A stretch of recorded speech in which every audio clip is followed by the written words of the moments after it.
not graciously, but she accepted, so, to do this. So, yeah, start her off. Yeah, and so city manager, do we need a motion from the commission or anything to officially do that? Okay, per our charter, it's okay, all right. Are you guys all good with that? Yeah. Okay, all right, so, call the meeting to order. Today is August 4th. This is the Planning Commission regular meeting. And Jeremy, if you could help us with the roll call, please.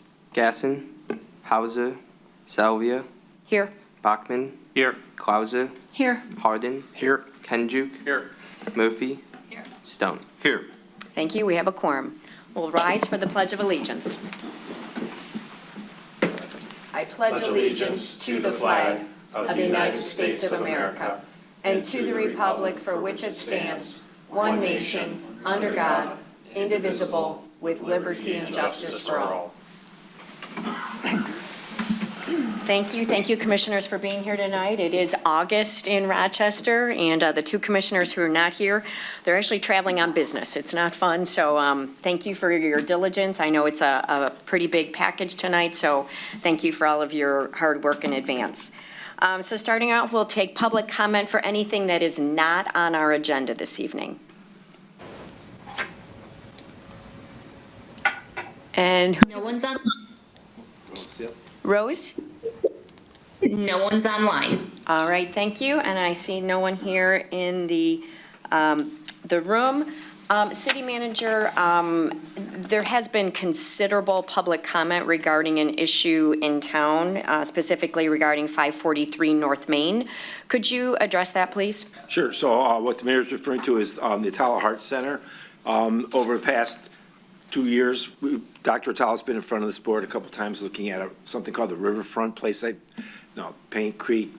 Sorry, I'm mixing up two things. The Paint Creek project. So he was looking at adding buildings on the inside, outside. Decided not to do that on his own. He withdrew his request to consider on expanding that property at this time. So he's had a tough go with us, code enforcement wise. A lot of the things he was putting off maintenance. This is off of his report. While he was trying to see if he was going to expand his facility. And when he didn't, it got to the winter. The parking structure was falling apart, basically. It happens every 2 or 3 years. There's a very old parking structure between the two buildings. And then underneath the building, that covered parking deck was also in disrepair. So over the winter, they got that straightened out, new electrical, painted it, cleaned it up. And now he's been working with code enforcement basically weekly with Chief John, going over getting landscaping, fixing broken planters, things like that. So that work finally got started a couple weeks ago. And Doc had always said he had a problem on the weekends and when we have big events that people were parking in his lot for free when the city's lot was full. So he always had said, I'm going to put up gates, and you could put up gates and put chains there as long as it's open for the regular hours during the day. So all of a sudden, some work started taking place there. It was brought to our attention. Obviously, we drive by it every day. I went out there. In fact, he's trying to put electronic gates to control all the points of his parking lot. So we talked to video. We talked to Attorney Crott. Chief John met with Dr. Tal this morning. We put a stop work order on the entire project because it looks like it's going to, we don't know what he's doing exactly. We don't know how they're going to operate. Certainly, we have places in town like our two parking structures, 202 Walnut and First Street Loss that have gates that people have to push a button to get into their site, which stack on the road. But those all came through the Planning Commission and got reviewed by our planner, traffic engineers, things like that. So Doc Dr. Tal met with Chief John, agreed to put everything on hold. Tomorrow, Randy will actually make it official, give him in writing a stop work order. The electrician didn't pull permits for now. It looks like it was conduit to get electrical to these gates. He'll draw a site plan. He'll come back to the Planning Commission, start the process like he have done 2 or 3 times in other projects. So that's if you wonder why he started and stopped, it's because we had to stop him. So there should be no work at this time there, and we will be seeing new plans here at Planning Commission. Yes, ma'am. Thank you. All right, item 4, moving on to the approval of the minutes. This is consideration for the minutes of the meeting of July 7th, 2025. Commissioners. I would make a motion to accept the minutes. Motion by Commissioner Laura. I will support Commissioner Murphy, yes. Support Any discussion on the motion? Jeremy, the roll call, please. Salvia, Yes. Bachman, Yes. Clauser, Yes. Hardin, Yes. Kenjuk, Yes. Murphy, Yes. Stone. Yes. Motion passes. Moving on to our public hearings, item A, this is the notice of a public hearing. This is for consideration of 401 South Main Street. This is site plan, approval, facade change, and payment in lieu parking requirements on the site that we would probably refer to as DeMarco's. So we had some brief discussion on this the previous meeting, so city manager, where do we take it from here? Yep, so Vidia's going to present her report. I see the petitioners are here this evening to answer any other questions we might have. We did go through the preliminary review of this project, and then Vidia had given comments. I think those were addressed, and we'll see how it goes tonight. So it is for public hearing, and you can take action on it this evening if you so choose. Thank you, Vidia. Yes, thank you, Commissioners. The request before you tonight is to construct a 2,887 square foot rooftop lounge over the existing DeMarco's restaurant. I will share the site plan on my screen so the Planning Commission can see and follow along. The site is located on the northwest corner of West 4th Street and Main Street. And the proposed addition is located on the rear portion of the building. So it will still maintain a single-story facade on Main Street, and it's going to be a two-story facade from the rear alley and from the back of West 4th Street. Now, restaurants are principal permitted uses in the central business district. However, this rooftop lounge is also coming with a 558 square foot outdoor dining area. Outdoor dining areas are special exception uses, which also requires Planning Commission approval. As Nick mentioned, this project appeared before you for preliminary hearing on July 7th and was scheduled for a public hearing at this meeting. With regard to vehicular access, the building occupies lot line to lot line. So it's basically got access of main pedestrian access of 4th Street, and there is a rear alley. All loading and unloading activity takes place at this alley entrance itself. With regard to pedestrian access, the sidewalk along Main Street is approximately 21 feet wide. There are existing inbuilt planters. There is still more than adequate clearance for pedestrian access, stroller access, and for free movement. The sidewalk along West 4th Street is about 9+ feet wide at this time. With regard to parking for restaurants serving alcohol, the existing restaurant requires 71 parking spaces and is currently credited for 69 parking spaces. I wanted clarification from the applicant whether they have previously received approval for payment in lieu of 2 parking spaces. I did not get the clarification. I'm hoping that can be made tonight. This new addition of the rooftop lounge will result in the need for 23 additional parking spaces, which the applicant is seeking approval from the Planning Commission for payment in lieu of. Now, the outdoor dining area has got only 26 additional seats, and our ordinance says that if the seating capacity is less than 30 persons, additional parking is not required. So basically, those 23 spaces that are required is for the lounge area, not for the outdoor dining, and they are seeking payment in lieu of approval from the Planning Commission for that. With regard to the facade changes, this project has appeared, the site has appeared before the Planning Commission multiple times over the years. It used to be Rojo Mexican, then it changed to some other restaurant, and then it became DeMarco's in 2017. At the time, the building facade with the use of black colors from a reddish brown palette was approved. The Planning Commission at the time ruled that this would create a striking appearance at a prominent and visible corner of the city's downtown itself.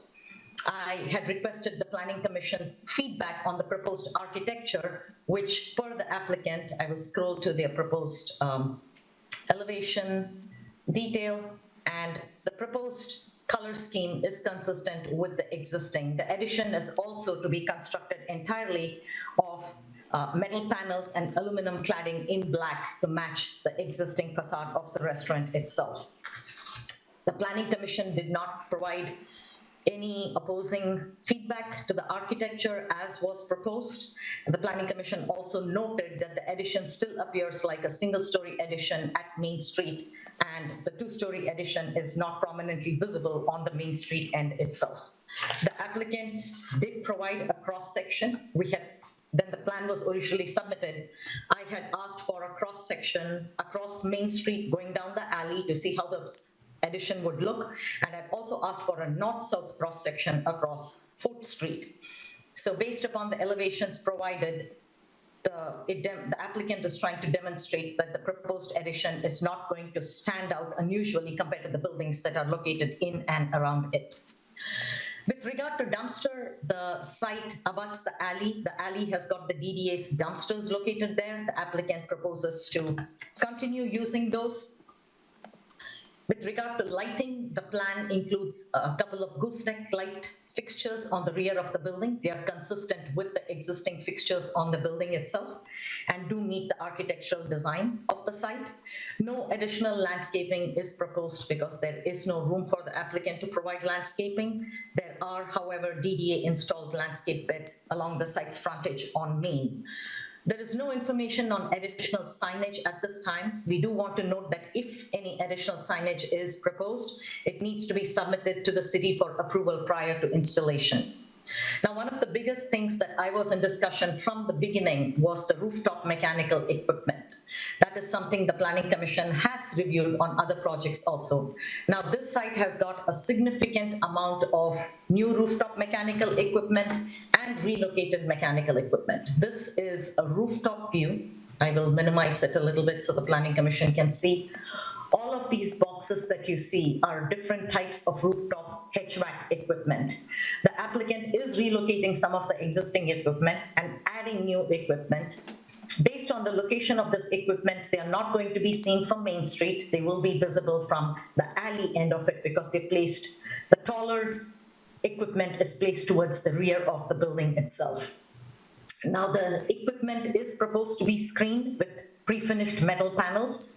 The city has a history of allowing for wood and metal panels as screening for these equipment, and the applicant is proposing screening consistent with what the city has previously done. Based upon our review of the proposal, the applicant had to make a couple of rounds of revisions before they appeared in front of you for preliminary site plan approval. There were a lot of questions I initially had when I saw this project. At this time, we believe they have addressed the questions we had previously raised. Our recommendation, therefore, is that the Planning Commission grant site plan and special exception approval for the DNC rooftop lounge to be located at 401 South Main Street, subject to 3 conditions: clarification regarding the 2 parking space shortfall for the existing restaurant, Planning Commission recommendation to the City Council for payment in lieu of 23 parking spaces. I believe if the applicant is not going to outright pay for all of the spaces or is requesting a payment plan, or if the number of spaces are above 10, it goes to City Council, but City Manager Banda can correct me if that's not the case. And finally, submission of future signage for administrative review prior to installation. I would be happy to answer any questions you might have. Thank you. Thank you. Commissioners, any questions for video? Seeing none, before we have the public hearing, Mark, would you like to make any other comments? You or your architect, or? Thank you for asking. Thank you, Mayor. Commissioners and Mayor Salvia, Jeremy's passing out just hard copies of renderings in a letter that we put together. Mark put a little bio and history of DNC just for your benefit, and spoke to that briefly at our meeting in July. It's something that Mark wants to carry, that condition and just the legacy of DNC in the city. And as he stated, that the DNC original letterings, the red DNC, which is about 50 inches in height, will be located in the west interior stairwell. And Jeremy, can you pull this up for me? What I wanted to do, because you provided some great feedback at the meeting, and we updated the renderings to give more definition and also show the relationship of the interior space with the exterior space, because that's a significant component of what Mark is desiring for the experience of the patrons and frankly for the community when they look up into this new space. There's some elements that didn't translate well on the first renderings, and I just want to show you, and I'll just go through these very quickly. We're looking to the northwest in this image across Fourth, and this covered area is a wood ceiling or soffit that extends from the interior to the exterior. These are all retractable panels. Nano wall is the term used, so these all fold into a pocket and will be open during a nice evening like today, with guest patrons sitting in this outdoor area as video described. I'll go to another slide here. Here we're looking toward the northeast, and you can see along the alleyway the glass coming into the restaurant, and this is the stairwell from this alley entrance into the DNC rooftop.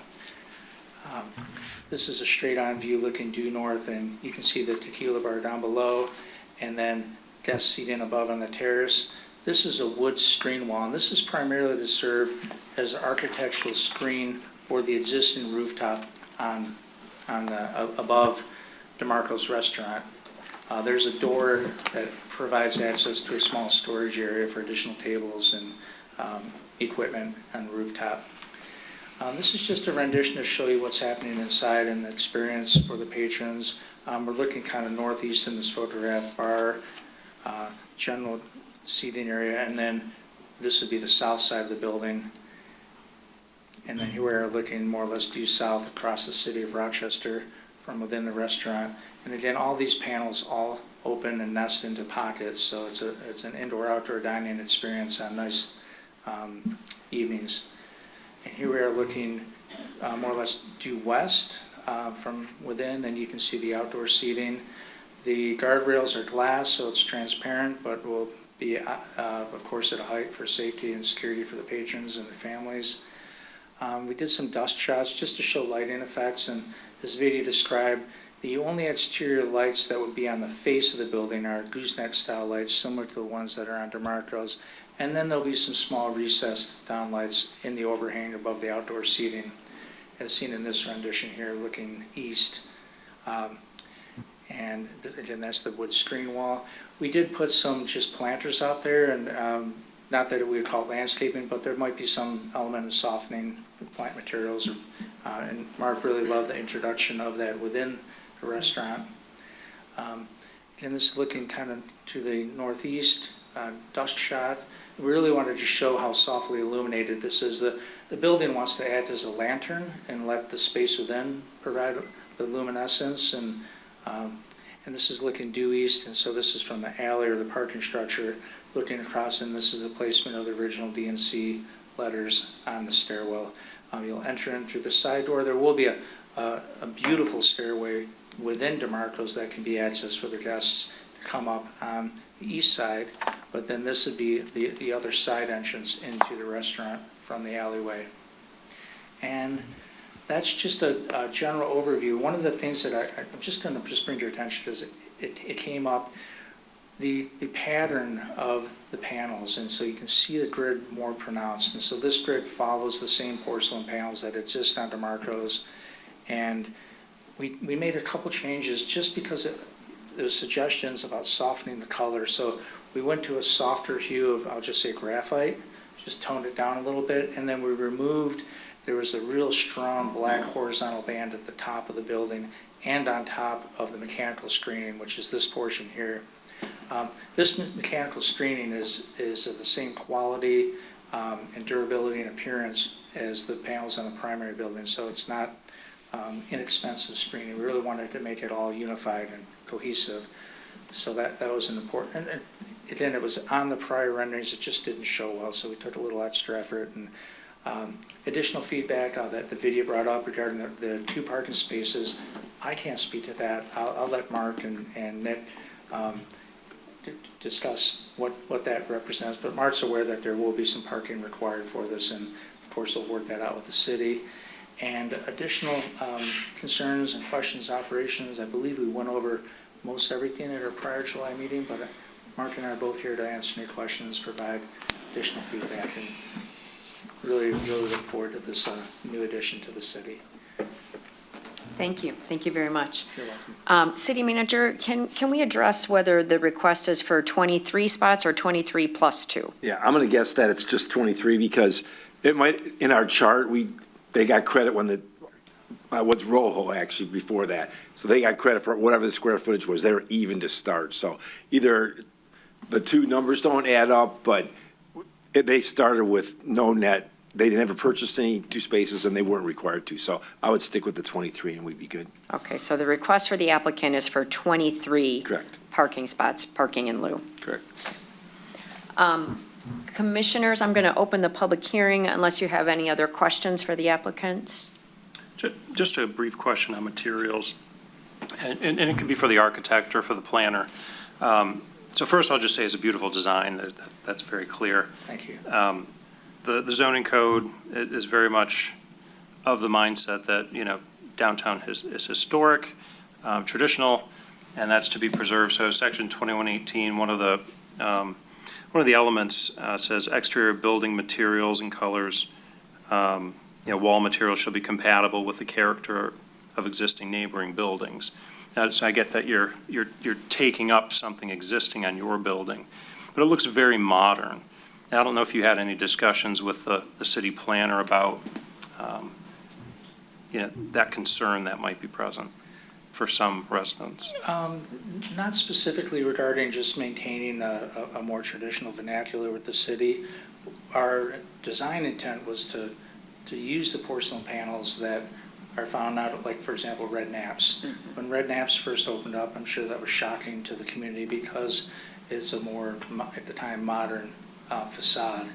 And that same porcelain panel was used on the DNC building as well. And so we thought to continue that same material and bring it upward and not try to force the addition to be unified with the existing architecture to make it distinctly different. And for us in historic preservation projects and even the secretary of interior standards want additions or alterations to historic buildings, even though the building is not deemed a historic per se, but it wanted to be different. It wanted to respect the original architecture and yet provide something that was fresh and more current for today.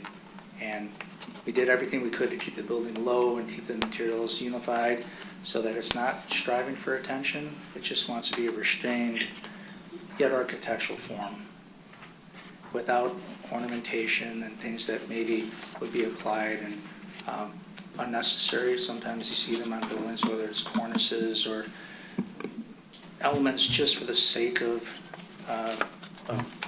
architectural embellishment. We just felt this was more clean and more respectful to the community by not trying to be standout. Thank you. You're welcome. Any other commissioners? Commissioner Bachmann? Yes. Sorry, Madam Chair. I just wanted to respond to Commissioner Bachmann's question. Yes, when the application was first turned in, I immediately pulled out section 2118. I do know it came up on a couple of previous projects. I reviewed this building when I saw those standards, and then I pulled out the discussion and the notes that we had in our original site plan review from 2017 when this changed from ROCO to what it is today. And the same concern was raised at the time because it was going from reddish brown, which typically is associated with historic colors, more red and brown brick, to a black color palette. The fact that black is more modern.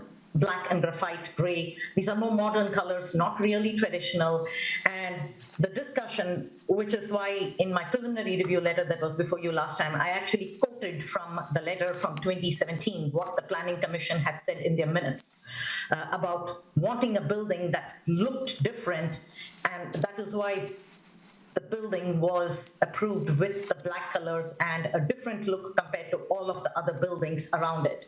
So when the applicant came proposing this addition, to add a red brick structure on top of the existing thing was something the architect would see that the two portions would not sync. It's not going to look like one entity, which is why they proposed it. My initial comment was that the black is too dark. It creates too large of a mass, based upon which the color was lightened to a more graphite, grayish black kind of color palette.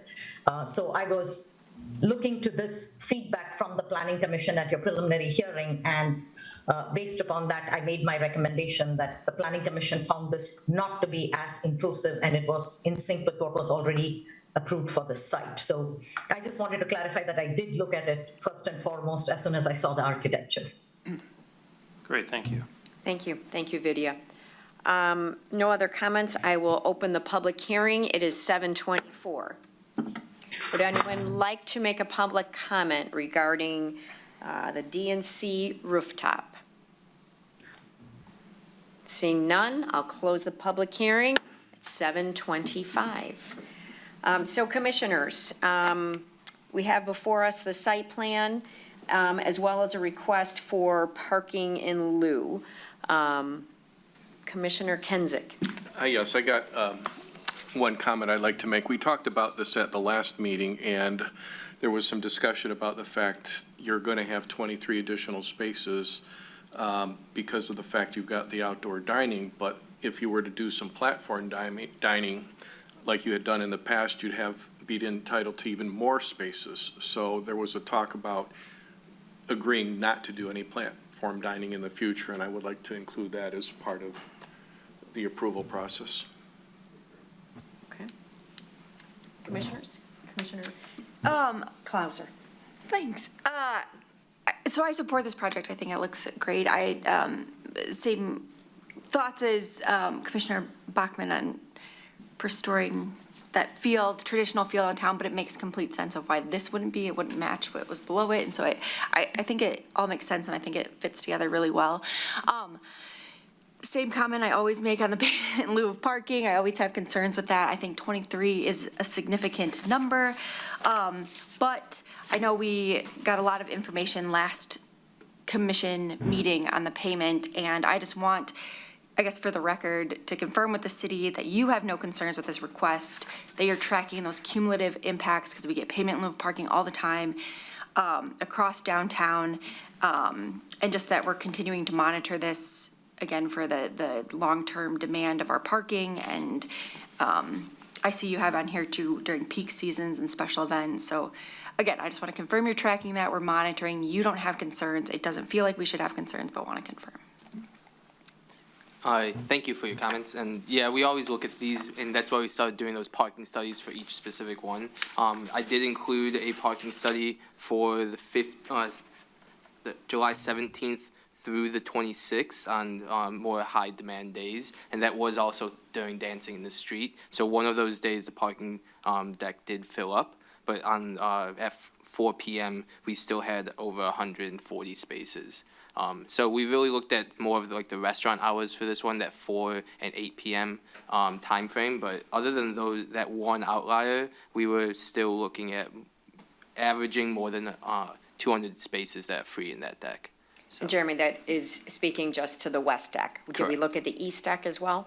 No, just the one on the west side. This property is right in between the two decks. Yeah, this one was just for the west deck because it's just across the alley. If you don't go to this one specifically, this restaurant, you would be parking at the west deck most likely. I might. I might park at the east deck. I park at the east deck because I know it's always open. Can I just ask one clarifying question? And this is more curiosity probably than anything, is there going to be special events allowed where it gets rented out all at once? We have bridal showers and baby showers at the Marcos currently. We don't have any plans for special events, but if somebody were to want to rent a space, like a bridal shower or something like that, they would go into it, but that's not what we're planning for at the moment. Okay, just, again, more out of curiosity, because then there'd be a big influx of parking potentially. Yeah. Okay. Well, if the staff's comfortable, I'm comfortable with the parking. So for my part, when I look at this beautiful improvement to this historic building, I note the interior floors look like you're at DNC. Yeah. And I love the ceiling, I love the greenery you've added. And then from the street, I'm looking west and I see the Roxy, which is a very similar color palette. So I know we don't have that in any of the renderings, but that's where my eye goes to. I think this is beautiful, and I think it would be a great addition to our downtown. Commissioner Stone. Thank you. I do have a question. Thank you for the presentation. The renderings do look nice. The last time we renovated this in 2017, there were multiple structural issues on this end of the building. Were they accommodated for back then, or will we have to reinforce multiple steel joists and whatnot to carry the new loads of what's going to go on up there? We will find creative solutions to work. If you could please approach the podium, thank you. Commissioner Stone, forgive me. So the existing bones of the building are really sound, everything down the lower level, and then the steel that was added for the renovations of DeMarco's and the pizza oven. So we've looked at it. We're working with a local Rochester Hills structural engineer, Paul Hannenberg, who will be assessing how to hold this up. Our preliminary review is it's very straightforward because of the existing structure that's below that we can bear on. But we do have some work ahead of us to come up with a great way to hold this up and maintain the floor-to-floor levels. So it will be an exciting and interesting creative solution to structurally supporting this. But when Paul looked at it, and we've gone through with a lot of the key trades too, amazingly, the grid works out from what's existing and carrying point loads down. So what Mark's hope is that we break ground in January or thereabouts, if everything goes smooth with permitting process and architectural and structural, but it wants to happen fast. So I'm working with a great general contractor. So there's still some known unknowns, and that's typical. Always. Well, good. Thank you. It's encouraging. Last question. It's a confined site. It's got challenges with parking and whatnot. Where are you guys going to do all the laydown for materials and whatnot? There's a lot going on here. That's an excellent question. I think the logistics of it is an important part of the general contractor's process of how to get the materials in, craning for materials, because most everything will be lifted up. And so that'd be something that will work with the city and the city fire and safety and Nick, of course, just to make those determination of how to free up that space and also the space for the trades where they're parking and try to make the least encumbrance on the community during this process. Fair. Thank you. Commissioners? Are there any motions? I'll make a motion to approve with the, wait, is there two, right, for site plan approval and parking? With the two clarifications, you make a motion to approve the site plan with recommendation for parking in lieu for 23 spaces and future signs to be reviewed by administration. Yes. And then also I would say in part of that would be the 23 specific spaces. It will be up to them if they go to the city council for a payment plan or not, so that would be up there. Okay. You probably will, okay. And then additionally, which is. Right. For no more platforms in the street. No additional platform parking as a part of the motion. That was it. Thank you. Madam Mayor, Yes, I'm sorry. Vidya? Would you please include in your motion, it is also special exception approval for the outdoor dining site plan and special exception approval? What Vidya said, right? What all of you said, I appreciate your help, Vidya. it's a team effort. Thank you. Your concerns have been addressed, Yes. Commissioner. Any other discussion on the motion that's on the floor? We have a motion, and who's our second? Support. And roll call, please. Salvia, Yes. Bachman, Yes. Clauser, Yes. Hardin, Yes. Kenjuk, Yes. Murphy, Yes. Stone. Yes. Thank you. Motion passes. Looking forward to seeing in January, it sounds like, some activity over there. We'll make you proud. Thank you very much for your support. Thank you all. Thank you, Vidya. Thank you. Moving on to item B, this is notice of a public hearing. This is regarding our implementation of the master plan. On this specific agenda item, I would like some clarification if the agenda is worded correctly. This is, what mine says is to amend the City of Rochester official zoning map in accordance with the Michigan Zoning Enabling Act, Public Act 110 of 2006 as amended. Is that a correct action we're considering? It should be not the map, but the text. So it should ordinance, new districts planning and recommended in accordance with the Mission Enabling Act. But it should be the text and the districts, not the map. So this is a consideration to amend the City of Rochester's zoning text? Yeah, zoning, Video. Vidya, if you could please state it for us? Thank you. Yes. This is not an amendment of the zoning map. The Planning Commission has already recommended approval of the zoning map. The Planning Commission has already recommended approval of all the zoning districts.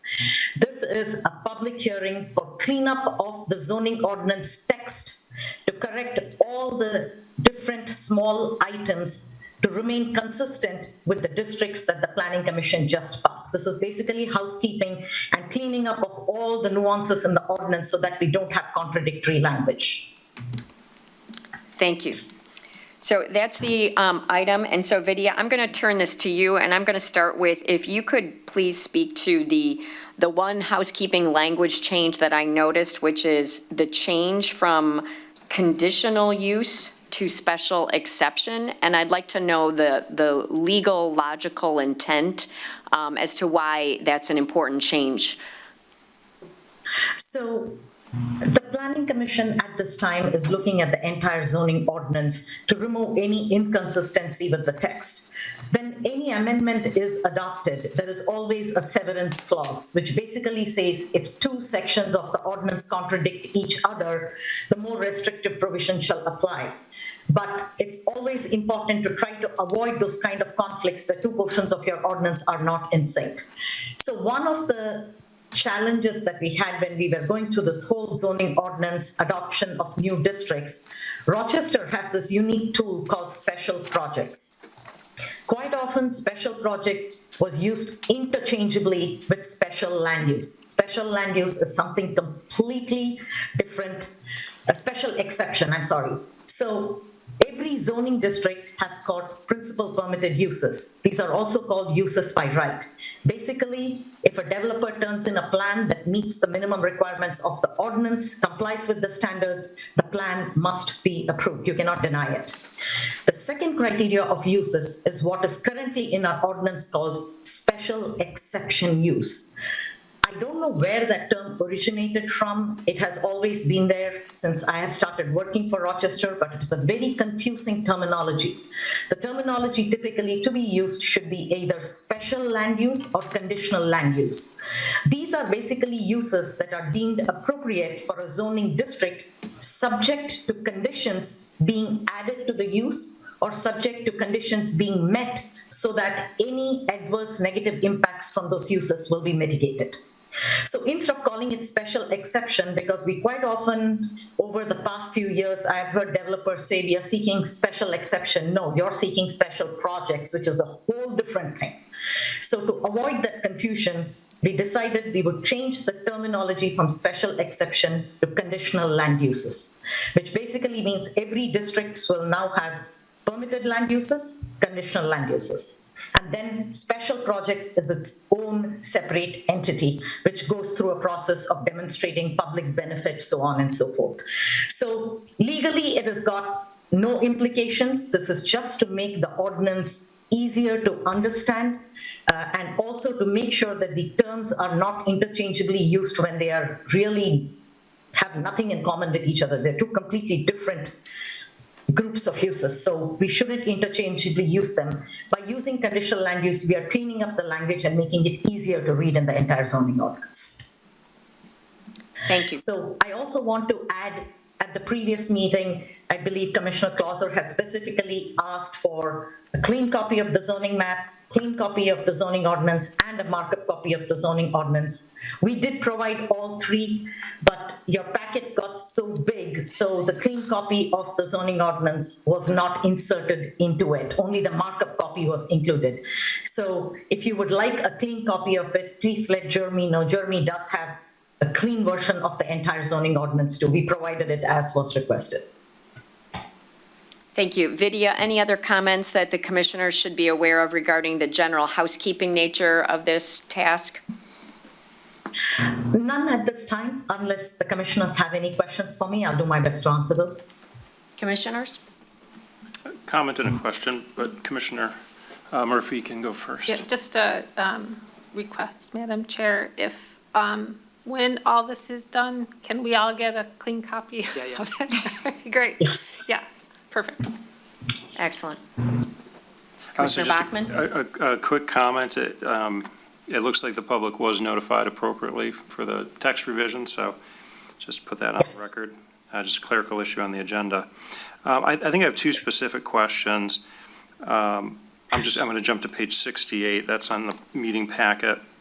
So that's in the CBD, section 1103, conditional uses for the CBD, Central Business District. Okay. Item 10, I just would maybe benefit from a reminder as to why, or the rationale for this being added into the text.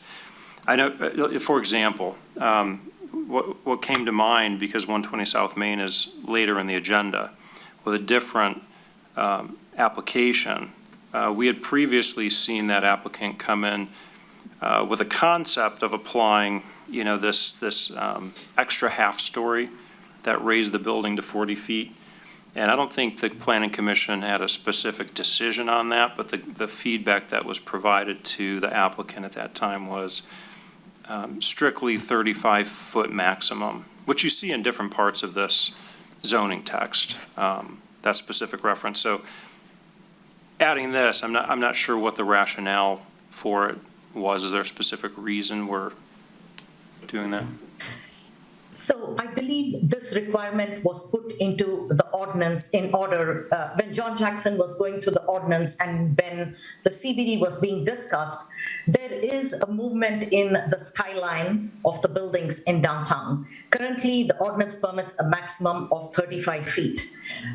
This ordinance provision intends that's why it's provided as a conditional land use. That is, if the Planning Commission feels that in a particular area, a slightly taller building will actually be more in sync with the buildings that are next to it or help improve the skyline of the historic downtown, the Planning Commission shall have the ability to do that under the conditional land use provision.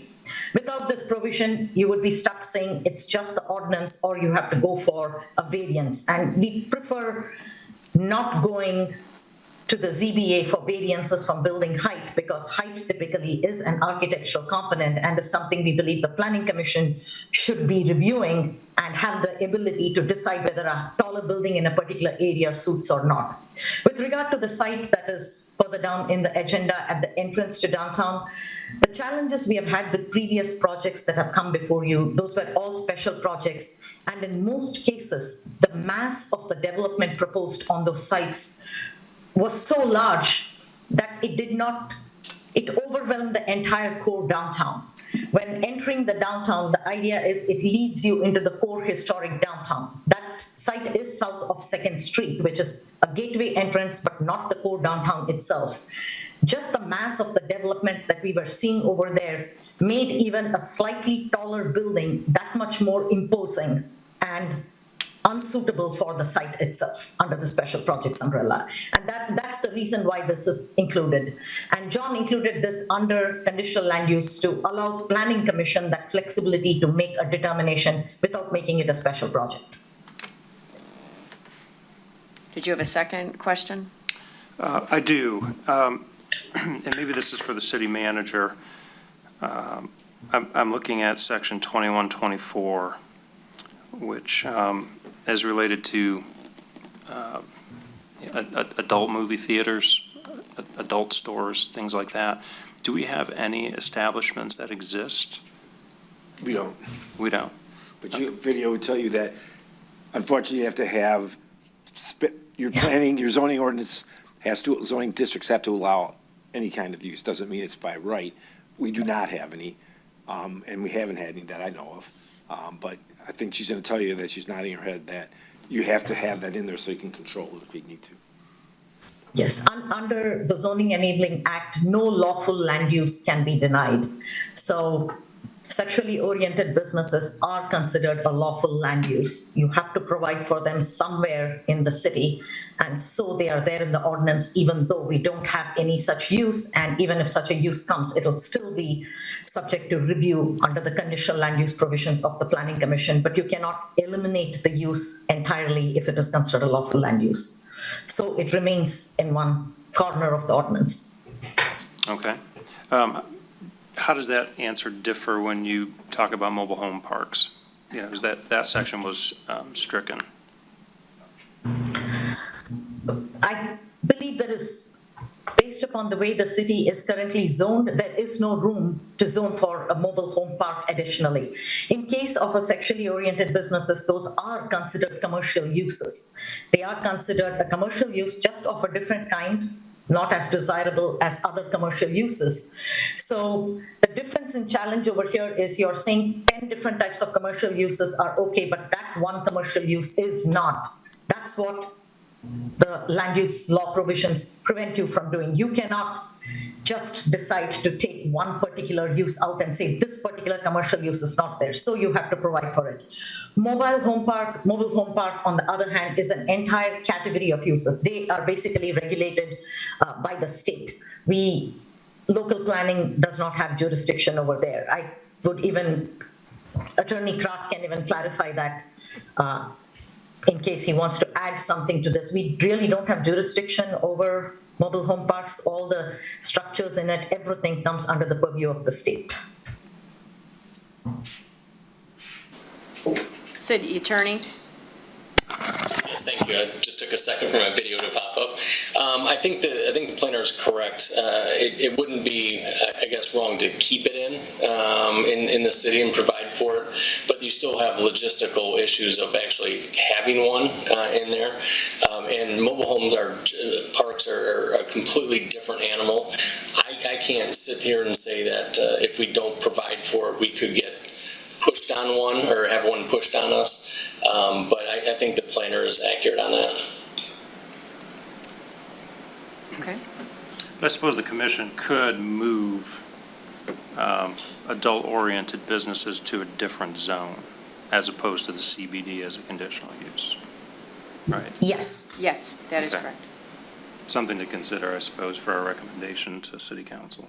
Yeah, that language did jump out to me a bit as I was reading through the packet as well.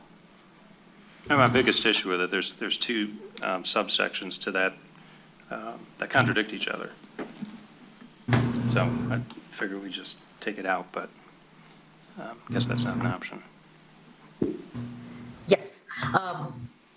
Based on our previous conversation, once this zoning map and zoning text approval, this process is completed, our next number one priority is to revisit the Central Business District and Section 2118 for architectural guidelines. I know that is something that is a priority to the Planning Commission based on a few recent developments, and that is definitely once this process. The CBD is going to take time for the Planning Commission to go through every line, decide which uses are appropriate, which are not, what design regulations. We did not want to stall the whole process of getting this master plan implemented by targeting just one district. So for sure, once this process is completed, the next item on your docket is going to be the Central Business District and Section 2118. But yes, at this time, if the Planning Commission chooses, in your recommendation, as you're sending it to the City Council, you can make a motion to move the adult businesses out of the CBD and into another district, which I would think the only other district you could possibly put it in would be the I1 or the Light Industrial District. Thank you. Thank you. Commissioners? Any additional questions? Any other discussion regarding this? Do we have any motions? I'll make a I'm motion. curious how the other commissioners feel about increasing the height to 40 feet as a conditional use. It's a condition, correct? It's not the minimum, it's if it fits, right? that I understood correct, so. Vidya, if you could speak to that as well as how that would fit in with the skyline test. Yes, so a conditional land use, since it's under your conditional land use provision, it is not by right. Nobody can come before you with the proposal and say, yes, this is it. The planning commission will get to make that determination. And the skyline test basically says that no building shall have a height added to it or shall make any changes that will impinge upon the historic core downtown itself.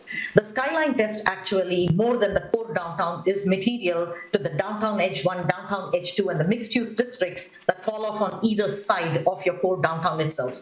Whenever a building comes in any one of those areas, anything that is off Main Street, the skyline test takes even more importance because the test basically says, if I'm standing on Main Street and either looking east or west, is there going to be any building that projects from the backside that overshadows the core downtown itself?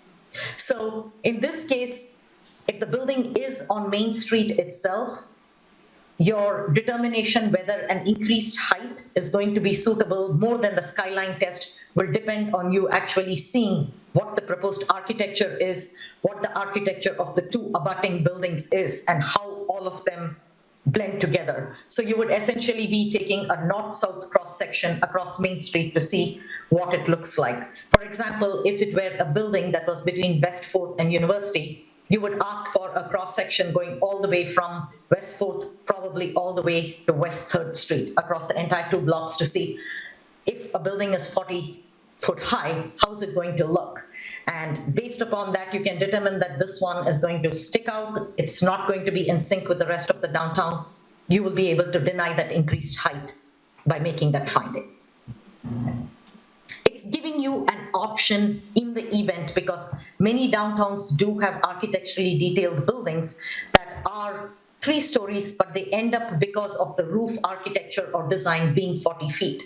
This ordinance is allowing for the provision that in the event the planning commission is presented with a plan that actually checks all other boxes in terms of architectural guidelines, design, everything, but is stuck simply because of the height limit, this is giving the planning commission the opportunity to be able to make that call. But if you're not okay with the increased height, since it's a conditional land use, you would be perfectly in position to deny it too.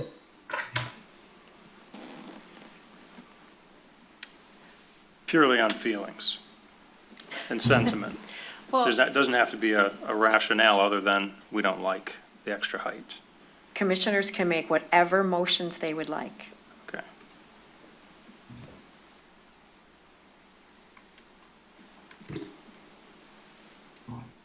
Commission, do we have any action we'd like to take on this agenda item?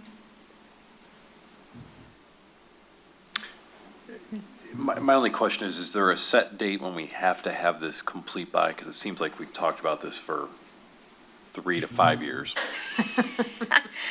Yeah, I think it was about 2 years ago. So So we're right on track. we're right on track. We're right on track. So I think we'll get this, well, if we get it completed here through Planning Commission, then we start all over at City Council. So hopefully we have it done before we start all over. September. We're going to have it done. That's our line in the sand. Okay. So,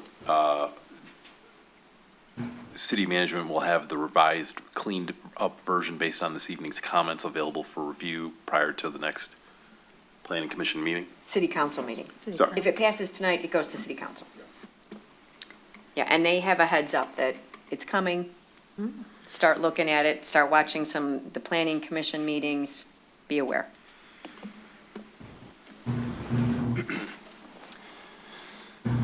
All right.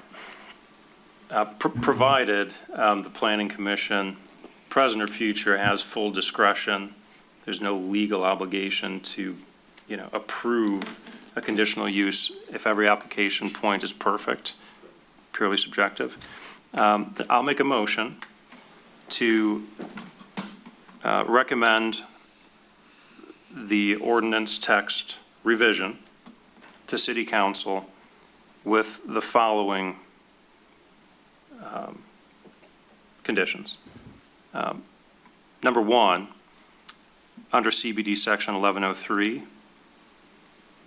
paragraph 5, adult bookstore, we move that to light industrial, as suggested by the planner. And number two, we allow the city attorney to complete any clerical corrections. Okay, we have a motion on the floor. I have a mild concern about not so much moving it to light industrial, but that we have light industrial that is not on Main Street, but also the proximity to residential areas and future residential areas. So limit it to South Street. Commissioner Stone? Could you add clarification that it's not within X feet of a school, church? It is, So it kinda that is gets in the boxed. language. So it does reference section 2124, which has those specific provisions. And so that Correct. industrial section, is there a church there? There's no church, but there's. There's a daycare. There's across the Well, street. yeah, but There's what is the feet? dance What- school there on industrial. There's dancing. There's children's swim school. Is that There's- music school there's a still pet there too? School, a pet daycare. We don't want the pets to see that stuff. Pets can't see that. I know, they're fur babies, I get it. Yeah. But what, do you have it open to say what the number of feet is? I can find that for you, yes. Vidya, do you know that offhand, the feet restriction regarding from certain places? I just remember reading houses of worship, schools. So it's 1,000, It is, oh, go ahead. it's 1,000 feet of property zoned for any residential use under this article or a residential dwelling. So it pretty much cannot go anywhere over there.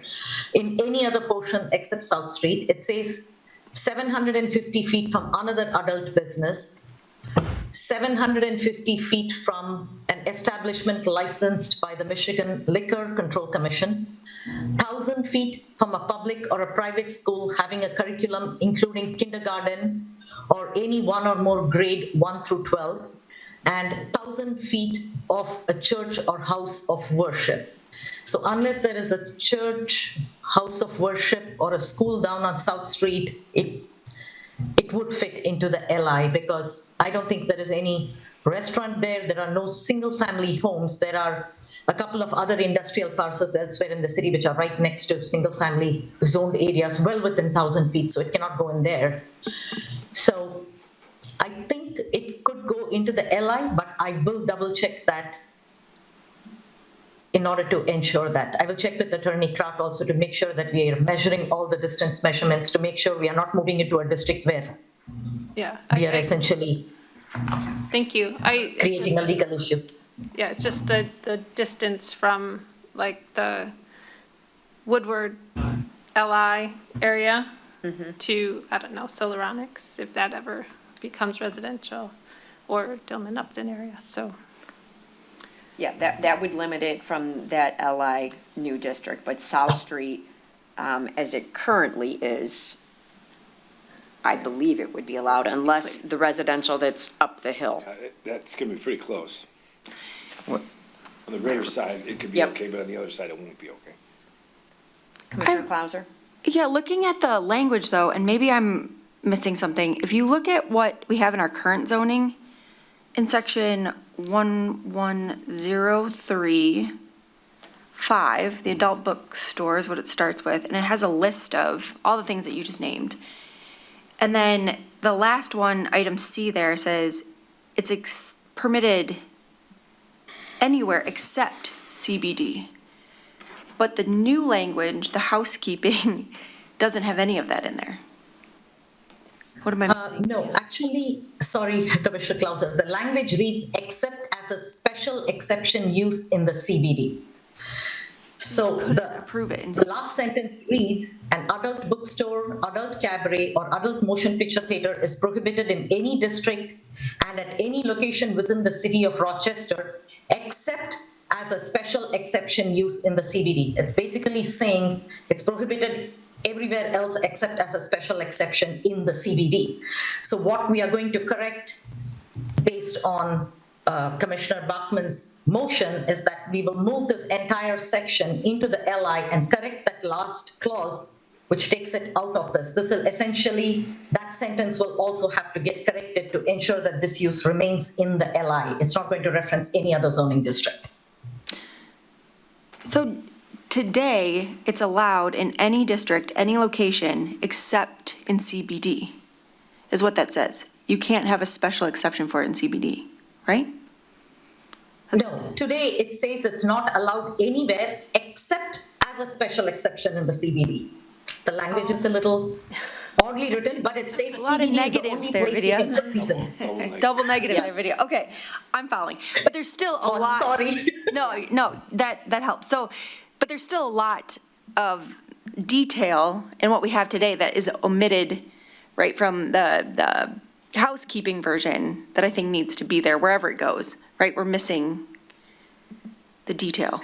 I will take a look at it again. Okay. I will take a look at this 1103, 5, this whole adult business section. If this, in its entirety as it's currently written, if the motion is to move it to the LI and then correct the language so that the cross-references are not there, I'll make sure all of the language that is relevant is in there, and I'll have Attorney Kraft take a look at it to make sure we're not missing anything. Perfect. Thank you.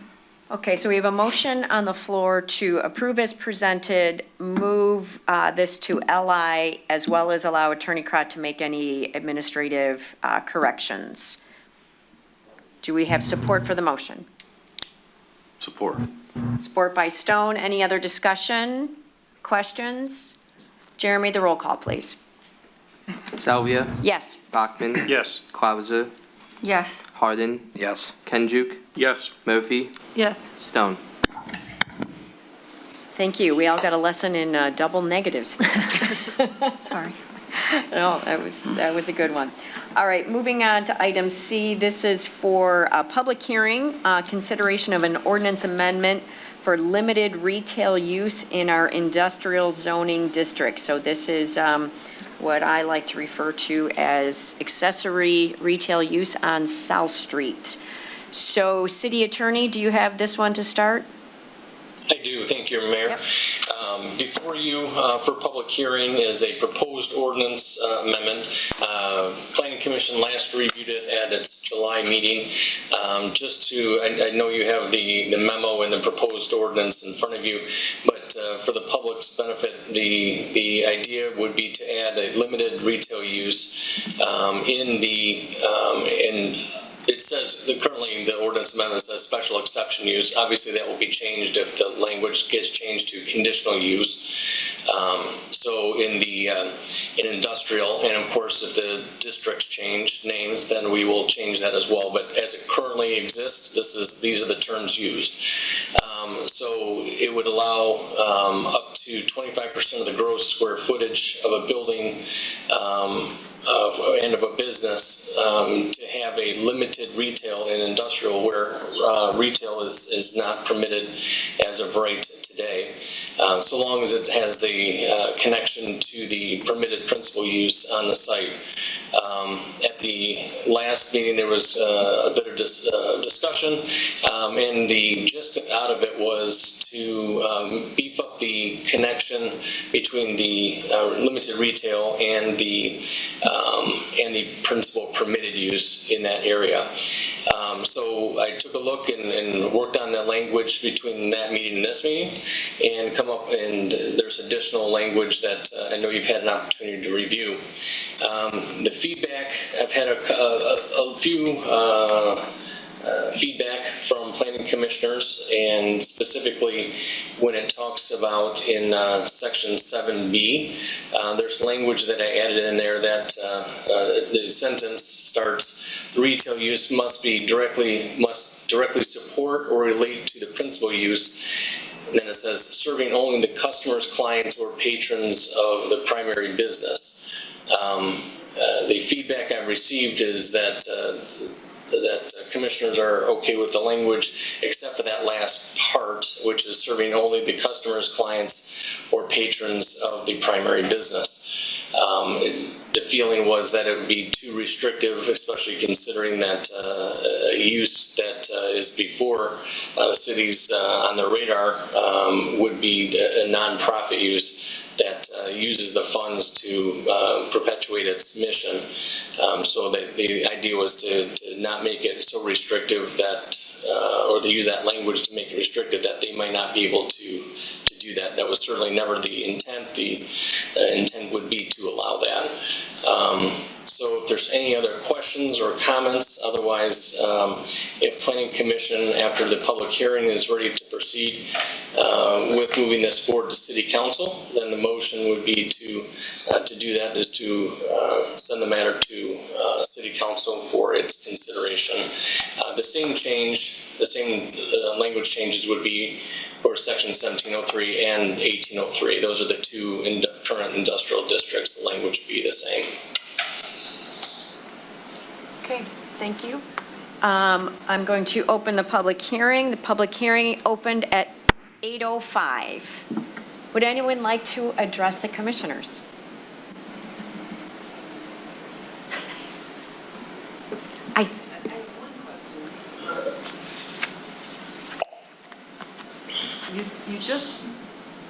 You were just talking about putting adult bookstore and light industrial. I mean, that's sales.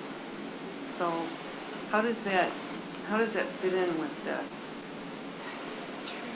It's a good question. And I think we're just going to take that as a public comment and a really good question that I'm sure we will deliberate on when that is before City Council. If not, Vidya and City Attorney will give us some feedback ahead of time. Okay, and you're taking out the client part in here, so anyone that...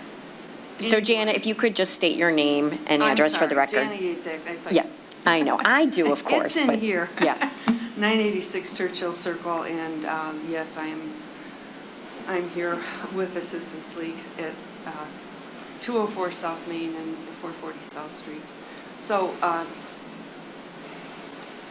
as long as the people that, you're taking out the part that says clients, it can only be clients of the business that can shop in limited retail, right? Because our clients would Are not the be school shopping children, there. are the school children. Yes, or babies, Yeah. you know, they're not gonna come in there and shop. And that's the part you're taking out. And like, is that clear? Yes, okay, thank you. Any other public comment regarding this? I think you support this, right? Okay. All right, commissioners? Commissioner Clauser, did you want to clarify the language? Yeah, I've provided a lot of feedback, so I appreciate all the work you guys are putting into this language and making sure we get it right. I commented before, I thought there was still a lot of ambiguity, and I think you clarified that, you cleaned it up, you added some more definition and clarity, so I think it looks really good. I was one that made the suggestion about taking out the serving only the customers, clients, or patrons of the primary business, and just, again, I understand the intent, right, is to ensure that the retail really remains that accessory part to the main industrial use, but I do think it's overly restrictive. And just the other part I'd add to what Attorney Karat said is I think it's impossible to enforce. I don't know how you would ensure that, like, if someone wants to go get goggles because they don't have goggles, are we going to check to make sure that they're a swim student before they can pick up? So I just think it's really hard to enforce that, and you can kind of go business by business. If I go pick up windshield wipers, are you going to ensure that I change my oil there? You know, like, how do you enforce that? So I definitely think it's restrictive. I also think it's really hard to enforce, and I think it's just going to cause a lot of issues down the road. And so I did recommend that we make that change. Yeah. Okay. Thank you. I have, Madam Chair. Yes. I did a little walk around today, and one of the places, of course, is the LI district right down the street from me on Woodward. And there's empty space there that it has served many different things over the years. It has been a restaurant and an ice cream shop, if you go way back. That use would not be permitted today, is that correct? So behind the gym there, that they cannot do anything. We can have a catering facility, but not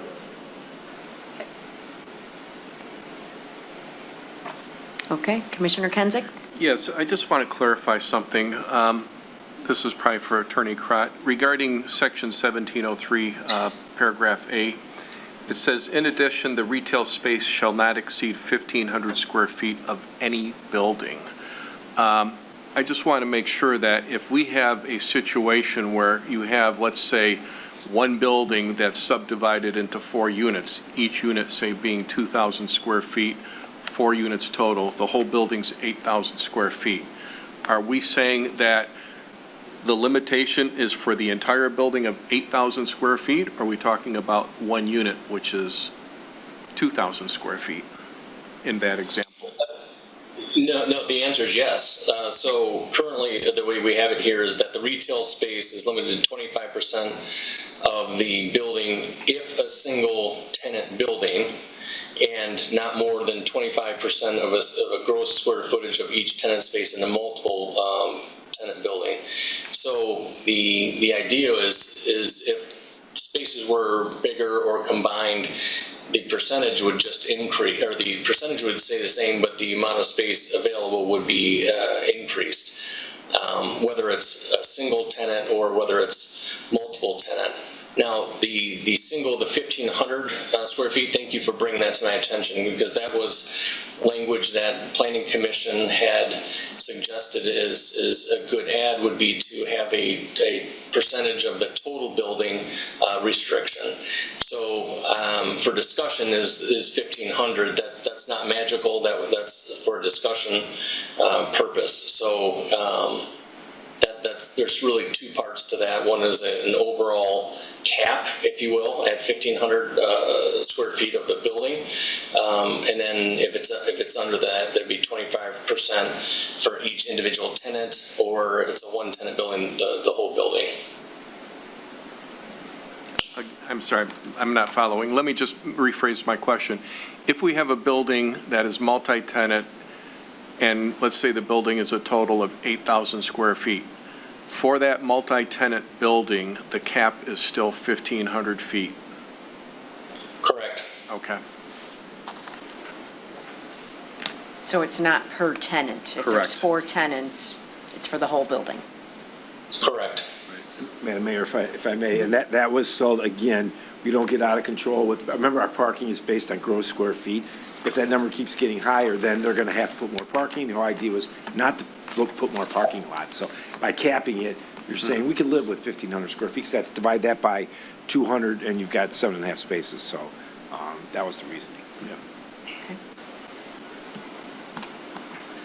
Commissioner Clauser? A question that, so if there are 4 tenants in the building, it's 1,500 square feet max no matter what, who determines like equity of what tenant gets what?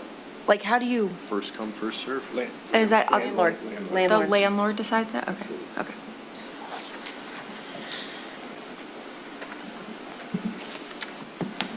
So for my part, one of my questions last time was the 25%, and how did we come up with 25%? And reviewing some other zoning language, it seems as though 25% is what we use for accessory dining, so it does seem like it's consistent with our other zoning changes, so I'm okay with this. I know all of City Council is eagerly awaiting to review this language. Commissioners? Commissioner Clauser?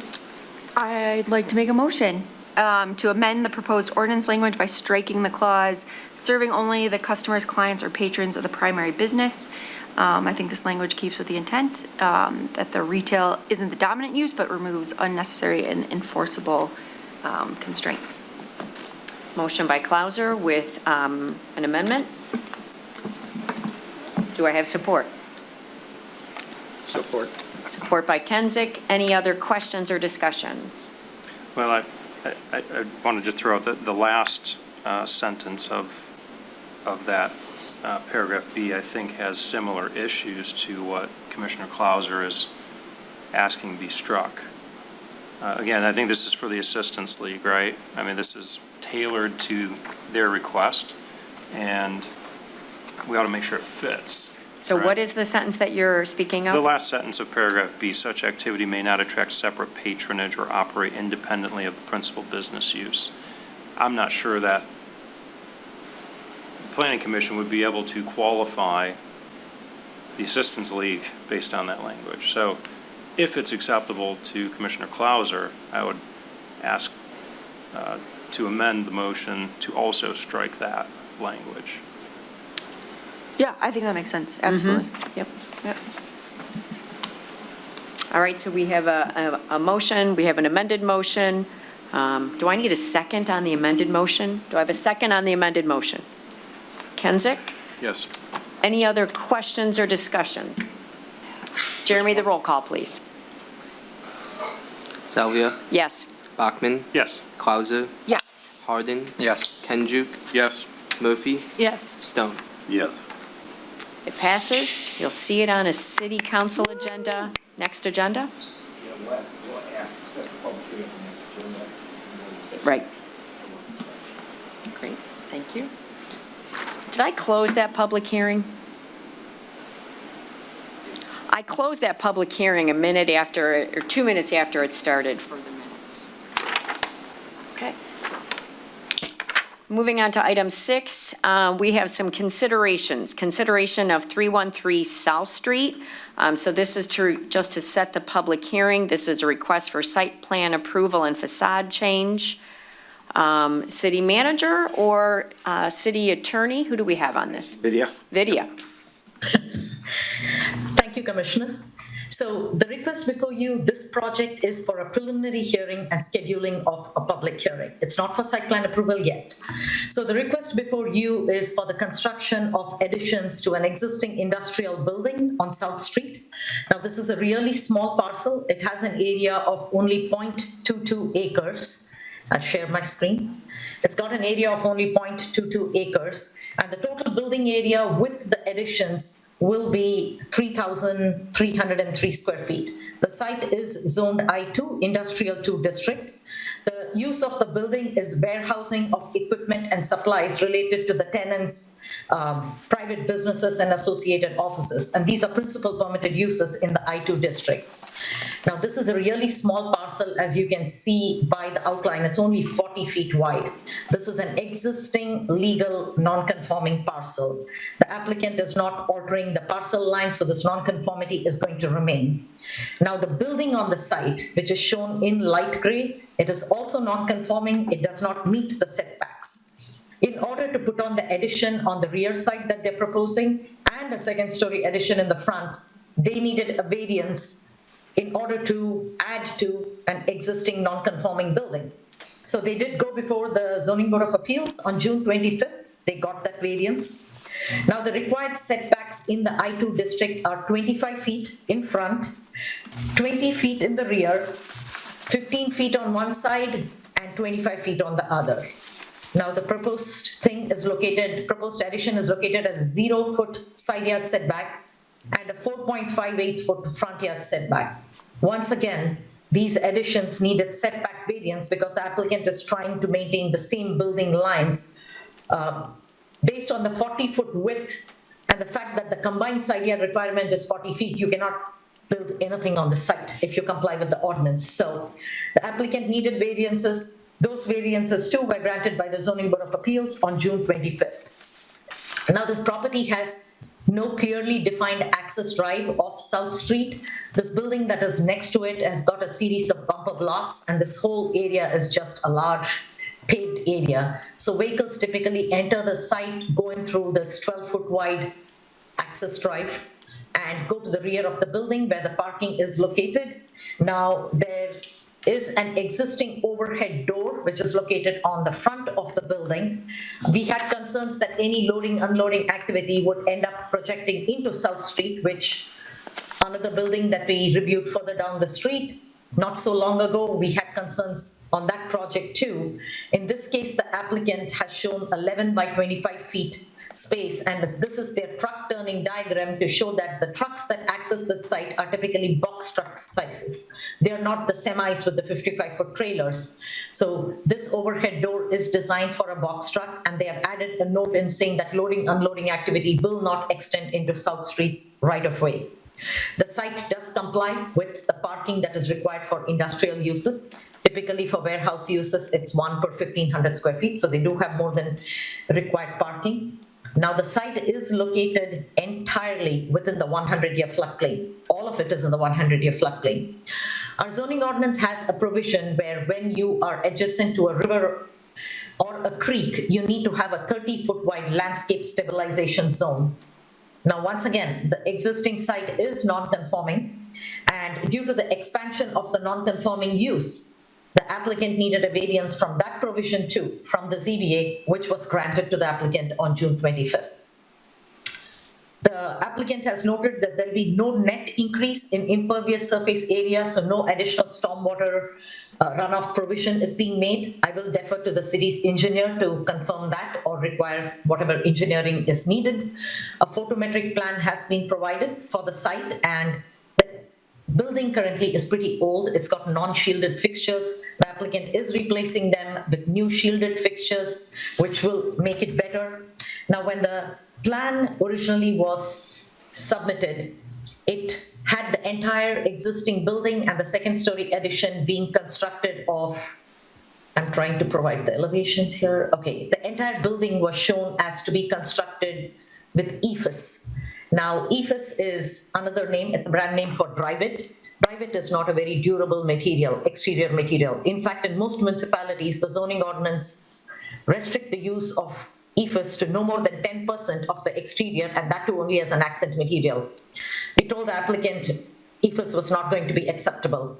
This site is the location of the future RTech district for the city, and as such, it is envisioned that buildings in this area are going to be better looking. They're going to be more campus style, office style buildings. So the applicant went back, redrew the building, and at this time, they're going to be painting the existing block, which is in a state of disrepair. If you're driven by that site and seeing the building is in need of some care. They're going to be painting the existing block building, and the new addition that is on top is going to be constructed of black metal panels with a white coping. Now, if you look at it, this is the white coping and these are black metal panels, although on the colored rendering, it's showing up more like a brownish color. On the site plan, it's labeled as black. So this addition now gives the building a slightly more modern appearance once again, and the improvements proposed by the applicant are definitely a big step up from what is currently existing on the site. I do want to point out that the landscaping shown on the rendering is not what the applicant is proposing. This is just shown for a pretty picture. So I always tell applicants, when you submit a colored rendering, it needs to be true to what you're planting. If you're going to show hydrangea bushes here, we will expect to see hydrangea when it's built. So when the applicant submits a revised plan, the rendering needs to be revised to accurately reflect whatever landscaping is being proposed in that area. The plan also notes a sign location and notes that these sign details will be submitted later for administrative approval. The site has got many non-conformities. As I mentioned, it is a really, really small site, especially considering that it is an industrial use. It needed a whole bunch of variances from the Zoning Board of Appeals, all of which were granted. At this time, it is our recommendation that the Planning Commission schedule this for a public hearing at your next meeting for consideration of site plan approval for the industrial use. I would be happy to answer any questions you might have. Thank you. Commissioners, any questions for video? Do we have the applicant here this evening? Thank you. Good evening. My name is Peter Stuhlreier, Chief Architect for Design House, 3300 Auburn Road, Auburn Hills. Vidya, thanks for the summary. That was very thorough. As you can imagine, on 9,000 square feet of land and a 2,700 square foot footprint, we're talking about something that's quite small. And everything we're doing to this building is a nice improvement. This will be an owner-occupied structure. No change in use. The height will be 27 feet. The allowed height is 75. And like I said, we did go to the ZBA, presented them with our case, and had positive letters turned in by both neighbors, or three neighbors. Was it TK and Tony? Yeah. So there's not a lot of resistance on that side. The parking still works. We're not really modifying the site at all. We know the site is in, the site lays out fine. All the improvements we'll do to the site will help, including lighting and landscaping. And I'll talk to my rendering person that, what color is a burning bush, Mike? Is it red? Okay, yeah, not pink. But we'll get that in alignment. But we think it's a good improvement. We think with the addition of windows and getting rid of all the flaking pink, I did lobby the client to keep the building pink, but I lost that debate, so it's white and black now. So nice windows, it scales it down a little bit, helps it fit in a little bit nicer. So with that, I mean, I can answer any questions you might have. I have a question regarding two things. Regarding, it says it's warehousing. What is the nature of this business? So the client owns and operates several different businesses in real estate development and law and some other things. He also has some personal collectible items that I'm not going to get into, but it's warehousing for those operations. Got it. And so Vidya pointed out the box truck only would be the size that would be permitted in there. So what if in the future, one of these businesses all of a sudden needs a semi-trailer to back in there? Would they have to come back for site plan reapproval? Well, I would think there's probably a method by which that can be restricted. It's not the smallest area. I mean, it seems like it, but there's probably 45 feet from pavement of street to that door. So yeah, a semi might not work that well there. But I mean, it's so small that it's not much bigger than a semi when you unload the semi. So I'm not sure what that, I think it kind of is commensurate with what it is. And that's actually just the entry point for the items that go in and stay in. Understood. I just heard Vidya speak to, like, a trailer wouldn't work. And so what prevents them from using that in the future or having, a business need that changes in the future? And what would that process look like? Yeah, I don't know. Vidya, The site is non-conforming. A semi-trailer is simply not going to fit in. So in the future, if it so happens that the site receives a semi-trailer, they will just have to maneuver it the best they can to prevent making themselves a nuisance on South Street. If they make themselves a nuisance, the police will ticket them. This basically would then jump into the realm of code enforcement, trying not to block public roadway. So there is no reason for them to come back before the planning commission because they simply cannot make a circulation plan for a semi work on the site. It's just too small for that. So the applicant will just have to probably move it to smaller box trucks, or if they happen to get a semi, do it during hours when South Street businesses are all closed for the day or the night, and then do their unloading activity so they don't make a nuisance of themselves. Okay, thank you. Just to be clear, this is being built for an owner that is not in the business of shipping and receiving. So this is storage. Thank you. Commissioners, additional questions? Are we good getting a fire truck in and around? As fire chief will tell you, he will not go down that in between the buildings. So there are certain spots in town that you fight from the street. He would never try to get down there. There's not enough room between the building. It's 12 feet wide. He couldn't even fit his truck in there, so. Thank you. So the applicant should be aware of that. Yes, ma'am. Madam Chair? Yes. I just had a question because I heard burning bush as possible. I thought I saw it on the landscape plan. Is that what you put across the front? It's Mike's our landscape architect. Oh, okay. Just a little concerned with the proximity to the Clinton River, that if we could skew more native, that would be a plus. Just a suggestion. All right, well, we've got a revision on the landscape plan coming, so We love our I'm not native sure what that plants in means, but, Rochester. figure- Throw some pollinators in there, we get really happy. Right. Maryland would like us to put milkweed, Yep, get the milkweed. yep, You're familiar. wonderful. Commissioners, any other questions for the applicant? So we have, the action before us is to set a public hearing. I would make a motion to set that hearing. So we're going to set the public hearing at The next available date. next available date. So motion by Murphy, Support. support by Stone. Any other discussion? Jeremy, the roll call. Salvia, Yes. Bachman, Yes. Clauser, Yes. Harden, Yes. Kenjuk, Yes. Murphy, Yes. Stone. Yes. Thank you. Motion passes. Thank you so much. I just, real quick, one question for Nick. Is the public hearing because of what part of the process triggered it? Site plan, all site plans are public hearing? I've been going too long, I guess. And the neighbors will be re-noticed for that public hearing. They have not. They Haven't been noticed, but you did it as a courtesy, it sounds like. Okay, yes. Okay. Thank you. That was for ZBA. Oh, for letters. ZBA. Yeah, just for letters of support. Got it. Okay. Moving on to item B, this is consideration of 120 South Main Street, request for site plan approval and facade changes. This is to consider setting a public hearing. I do have a memo, a letter that was sent in from Commissioner Clauser, since he could not be here being on business, which he has. Hauser, not Clauser. Hauser. Since he could not be here on business reasons, so I believe it's appropriate and acceptable that this be read in his absence.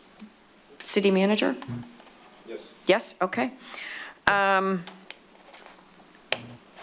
I've talked to him since then.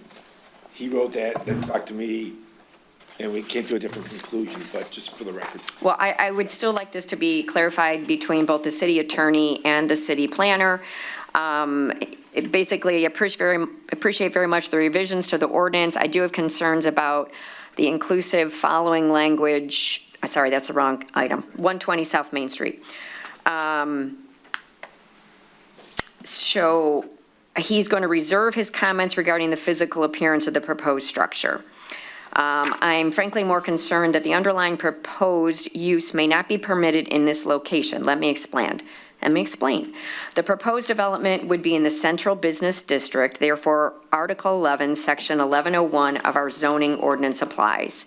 As for permitted uses, we turn to Section 1101-2, which states any personal service establishment which performs services on the premises within a completely enclosed building, such as, but not limited to, repair shops, watches, radios, television, shoe, etc., tailor shops, beauty parlors, barber shops, interior decorators, photographers, and dry cleaners. In this instance, it appears that the applicant intends to operate a medical office. This is confirmed in both a letter prepared by the city planner and the applicant's own statement that their business will provide injury rehabilitation, and the sign in their renderings is PT Works, presumably PT stands for physical therapy.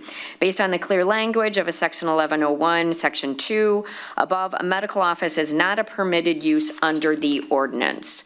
While medical and dental offices are certainly permitted in Rochester, they are limited to the O1 district, limited office. In fact, Section 1401, Section 3 specifically provides for medical and dental offices and outpatient clinics, but not including facilities for a veteran or any facility with beds for overnight accommodations.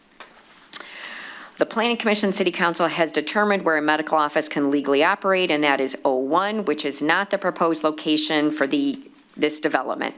There is no ambiguity in the text, and I contend we are not permitted to shoehorn the proposed use into a previously defined terms of Section 1101-2. If that were the case, it would render nugatory, that's a good word, all of the proposed uses in all of our zoning districts. So his request is that we let our city attorney confirm when interpretation of a statute, we need to look solely at the author's intent, primarily through the statute's plain language. If the statute's meaning is clear and unambiguous, we are bound to apply it accordingly to that plain meaning without resorting to other interpretive tools. Said differently, Planning Commission City Council wanted to permit medical offices in CBD, they would have been clearly stated in section 1101-2. Instead, intended medical offices only to be located in limited Office District 01. So with those comments from Commissioner Hauser, I would direct those to either city manager. Sure. So when this came up, Vidya brought it up, we had a conversation, her and I, and Attorney Crott. I can't answer for anybody that was here before me. So I'll give you a couple for instances. So if you go through town, CBD is the whole core of downtown, basically. Have been for years. Dr. Atala has a whole building called the Pine Street Medical Clinic in CBD. Dentist I may have been there 30 years. For some reason, the previous administration, way before James and I even, determined that these were not determined to be medical uses, they're professional services. I use an example of back in the day when they wrote this ordinance, there were barber shops and beauty salons. And along came things called tanning salons. I remember having a discussion a long time ago, what do we call that? How do we assign a parking count to something that's not in the ordinance? So when I talked to Vidya and Jeff about it, I said, they've been allowed for the last 20 years in CBD under professional services. So I don't know what defines medical. What were they thinking, the authors, when they wrote this back in the 50s? I don't know, in the 60s. So Vidya and I, we talked and we said, it would be nice while we're doing this ordinance to clear things like that up. If they had an intention to have no medical anywhere in town except for OS, we wouldn't have, there's 18 different facilities. Over the years, they've gone in. NVIDIA, they don't come to the Planning Commission, they're just a permitted use under professional services, so that's why they're all there. So that's the only reasoning we can come up with, but they've been there forever, and so this is just another one of those. Right next, there's an urgent care next door, there's a medical clinic across the street that went to the Planning Commission with Macaulay Chiropractor in it, and that was approved, and this didn't come up then because it wasn't on the radar. So I appreciate when she brought it up. And if we do anything to clarify it moving forward, I think that's a good idea, because it does conflict, basically, because she's 100% right. If it's somewhere in the ordinance that says a specific use, that's where it's got to go. But in this case, the city's never interpreted it that way. That's all I can. So Vidya, can you give us, the commissioners, a bit more clarity regarding professional services versus medical? So when I first, like Nick said, when I first received this application, my interpretation is medical office uses are not permitted in the central business district. A medical office use is run by a licensed medical professional. A physical therapy office is a medical office. And in our zoning ordinance, medical offices are permitted in the O1 district. In zoning, when statute specifically, if a use is not listed in a particular district, it is understood that the use is intentionally omitted from the district. There is no interpretation open over there, in my experience in planning. So if a district does not specifically call out medical and dental offices, you cannot fold it into another use. The use is not permitted. That's where it ends. I also had concerns because we have had other places where in an O2 district, when somebody wanted to do an office use, medical office use, we told them that O2 does not allow medical office uses, and they went through the conditional rezoning process. Now, I have no idea how all the medical offices uses are all over the city in the downtown.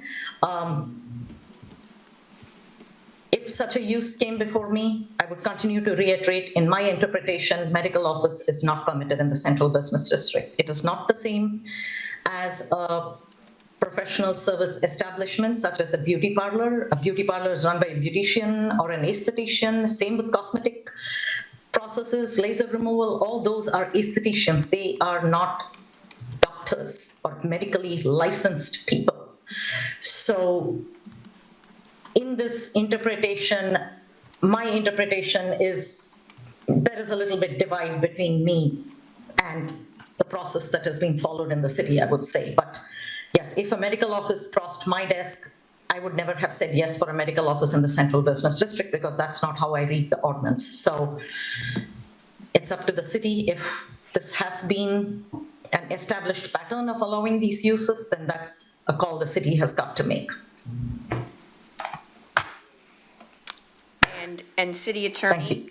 Thank you, Vidya. And City Attorney, do you have an opinion on this? I agree with everything that's just been said.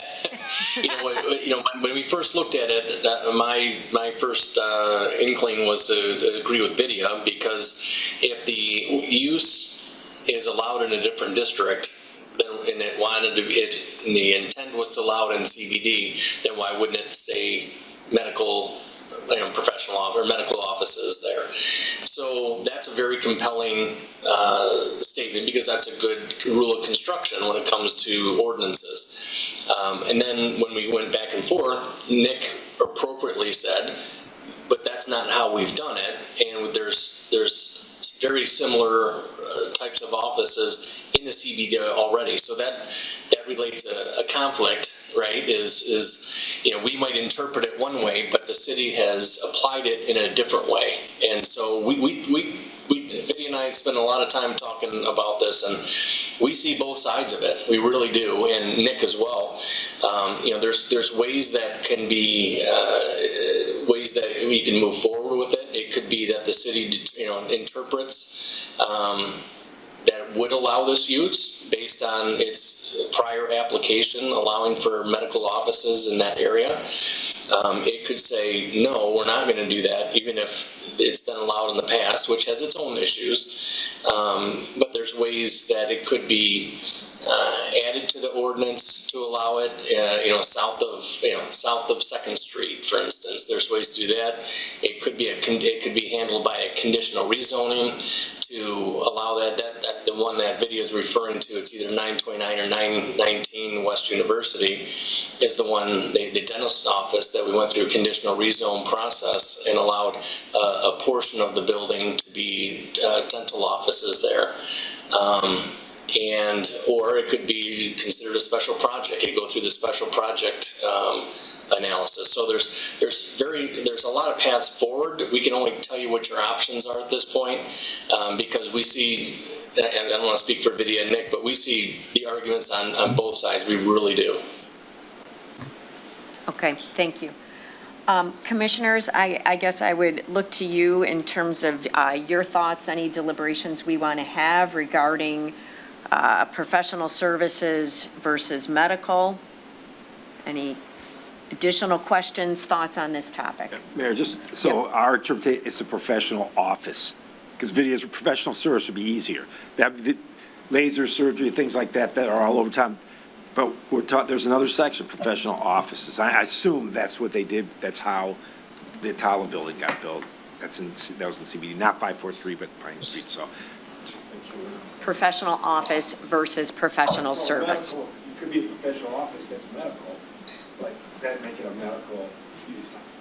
Somebody made a determination that that wasn't the case. And so what I heard there also is the application that we have before us to consider setting a public hearing does not require a special project or conditional rezoning by our interpretation, but that could be another option forward, but it would be a different package, a different application that would have to come before us. And Vidya, you can weigh in on this, but I don't think a special project, you can change uses. It's changing dimensional variances. So that'd be paramount to a rezoning. So, and we wouldn't want to limit it just below 2nd Street, because they're all over, they're all through the town. So it's either we determine that it's a professional office and it's a use, that's what her report says, basically, so. No, sorry, Nick, a special project, you can allow any use in any zoning district. 210 diversion went into a partly office zoned property. So under special projects umbrella, the planning commission gets the flexibility to allow a use in any district. So this could come in as a special project on the property. The special projects umbrella would allow for it. Okay, Commissioner Kensick? Yeah, Nick, I'm not sure if I follow your distinction between office and service. Yeah, I don't either. Somebody made a decision 20 years ago that office buildings there's dentists, there are doctors in the CBD, and our only guess is it was a professional office. They didn't call it a medical office. I don't know how you could interpret that, because I agree with Vidya, medical is medical. Now, I don't know about being a doctor or not, because I don't know if that's, chiropractors, are they doctors or not? There's chiropractors all over, so it's really loosely worded. We also have so- professional offices in town that require to have a doctor Yeah. on staff. Yeah, so anything we can do to clear it up would be nice, but right now, we can only deal with what we've been doing. So how do we clear it up? What does that process look like to clear it up? Because clearly this is a bit of a confusion here. So I think one of the things we could do is when we are revisiting the central business district and cleaning up the uses, I think if the planning commission would entertain it, we should specifically list medical and dental offices are permissible uses south of 2nd Street. We can also include our definition section in our zoning ordinance is very sparse. We have very few definitions. Most zoning ordinances I've seen have at least 100 definitions. So maybe we could provide a different definition for professional office, medical office, and personal service establishment, and clarify what the distinction is between the three of them, so that this ambiguity wouldn't be there. Is it a professional office or somewhere in the middle? We could do a zoning text amendment to add those definitions and to also allow for a use in portions of the CBD where we think it would be appropriate. For example, south of 2nd Street, not in the core downtown. Correct, south of 2nd Street. Yes. I had something I was going to ask following that, now I can't remember. Commissioners? I have just curiosity, I guess, or maybe it will help root out the problem, but what is the reason that medical is not allowed in CBD? The central business, sorry, go ahead, Nick, if you I'm were. assuming she's gonna say, you're trying to get retail and support, but the argument in economic development is anything that brings people, they're like a hairdresser. People would say, well, there's too many hairdressers. Well, they come into town, do their appointment, then they might go have lunch and shop. Clinics do the exact same thing. If you go to an urgent care, there's a likelihood you're gonna keep going. So it's changed over the decades. Before it was just, we only want retail, we only wanna have things you can buy. And then it became a impetus for economic development to have things that are service related. And that's why why they didn't outlaw, beauty salons and barbershops. I remember when I first got here, it was like, no more of those, there's too many of them. But Christie would argue differently, that those people brought people here, not if you had every single business, but they're complementary, I guess. So Right. that's my only guess. Okay, so it doesn't have anything to do with parking or accessibility or Because anything medical like parking is the that? exact same account, it's 1 to 200, as retail's 1 to 200, so it's not a parking thing. So a central business district by its innate nature is considered to be a pedestrian-friendly district. It is intended for people to walk, to be able to see activity inside the storefronts. Offices by their innate nature are 9 to 5. At 5, the storefronts go dark. A downtown that has got dark storefronts is not a vibrant downtown. And that is the reason why office uses are not permitted in downtown use areas, because by 5:30, the office closes and then it's lights out. There is no activity inside. When you have services, restaurants, retail, you see people going in and out till probably night 9 or 10 whenever the business is open. And that's why recently, not so long ago, the Planning Commission adopted the text amendment that said that professional officers such as real estate, attorneys, those can be above the first floor. They have to be in 2nd story and above. They cannot be on the ground level because we didn't want to see dark storefronts. That's the reason for it. Thank you. Thank you. So clearly there's, I'll say, some confusion around the language. This is a site that there are a lot of eyes on. It is right at the entrance to our community. I know that there has been some, I'll say, cleanup work done on the site. And I think that there is an appetite to get something happening there because it's right at the entrance to our city. So I'm looking for direction on how we can best navigate this within the, I'll say, confusion around the language. How do we best navigate this? Do we need to table this so that we can have a different proposal? Do we need to set a public hearing and get clarification between then? I'm looking for some guidance. I would say, based on our interpretation, the existing administration of this being a professional office, and they've put other uses like this should be set for public hearing if they can meet their other standards. That video should go through a review, because she did a whole review letter, and set up for public hearing. I don't know how you don't do that, because there's other uses exactly like this that have been permitted. So we have to stay the course on how we've interpreted it over the years. Since, again, before I was here, I was handed that. So. Go ahead. I'm sorry, I have to disagree with that statement because, yes, I acknowledge the fact that these other businesses, medical offices and what have you, have gone into the city. However, if the ordinance says that they're not allowed in the CBD, why should we continue to allow them? Right. But you're interpreting it to be a medical office. We're interpreting it to be a professional office. That's the difference. That's the only difference there is.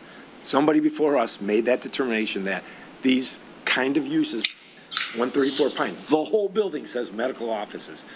How did they do that when they're not allowed to have any medical? I don't know.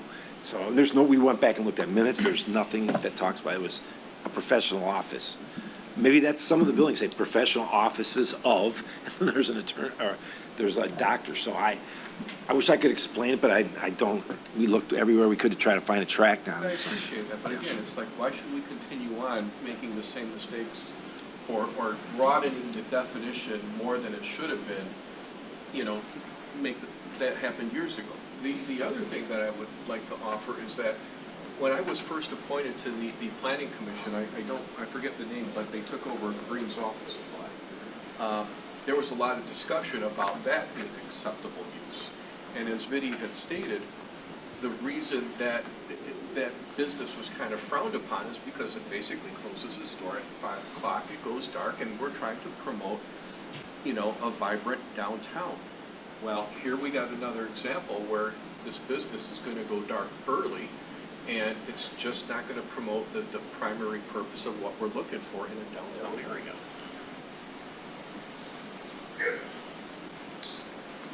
Vidya, would you like to have any highlights of the letter in our packet? I can go through my review letter. Okay, thank you. Setting the use aside, which in my review letter, I have simply noted that how it has been previously interpreted by the city. So I have left it at that without putting in my interpretation, which I've already explained how I read the ordinance. Going into the details of the site plan itself, one small correction was, I'm sharing the site plan on the screen. There was a small note on top over here that called the site on the top right as general business. It is zoned central business, not general business. We need to see property line. When a site plan is submitted, it needs to have certain basic data that is required since it's an official document. So property line dimensions need to be there. There is a main access drive off Main Street, which is not proposed to be changed. This access drive striping needs to be shown and its width noted so we know lanes of ingress and egress.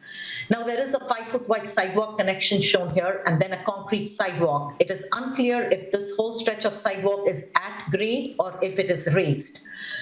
If it is at grade, then clarification is needed whether that's the reason for the bumper blocks. Bumper blocks are not very attractive. They are used only in areas where you simply have no other means of protecting a building. In this case, if a raised sidewalk would solve the issue of vehicle overhang, a raised sidewalk needs to be installed and a ramp provided for barrier-free access. I think the applicant is not proposing to do anything on the east side of the building. There is a significant slope from the rear of the building down to the alley that is on the east side of Main Street, but I just wanted them to add a note clarifying that. I do not want to make an assumption that nothing is going to be done, but if that area is going to remain undisturbed, they need to add a note for that.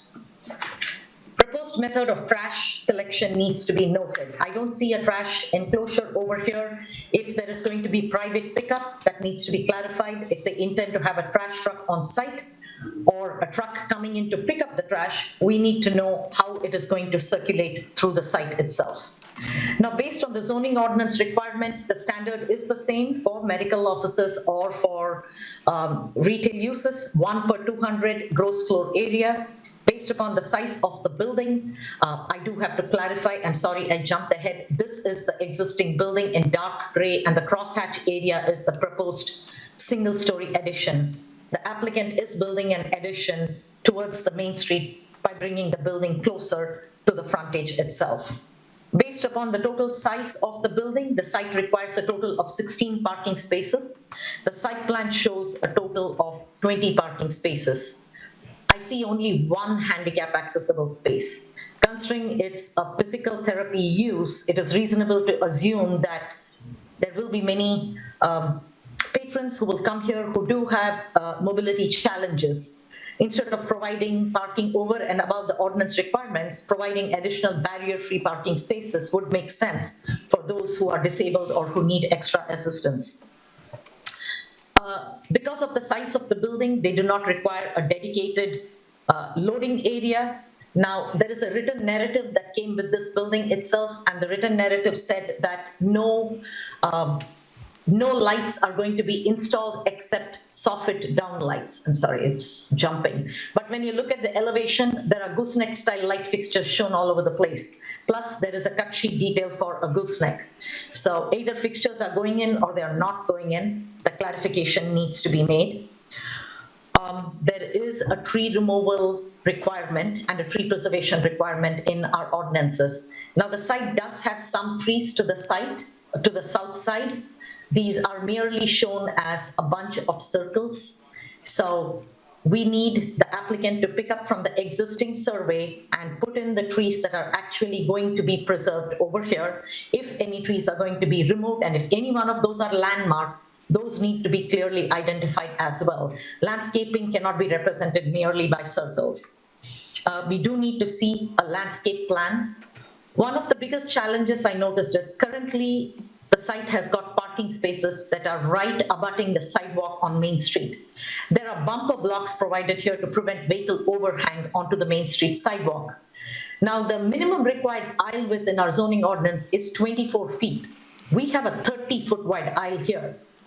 So my recommendation is that the applicant include a 5-foot wide green belt over here and push these spaces back so that there is a clear separation between the pedestrians and vehicles, so that if somebody is walking down over here, you don't have a pickup truck pulling in further and stopping only for the bumper block. It's not a good look.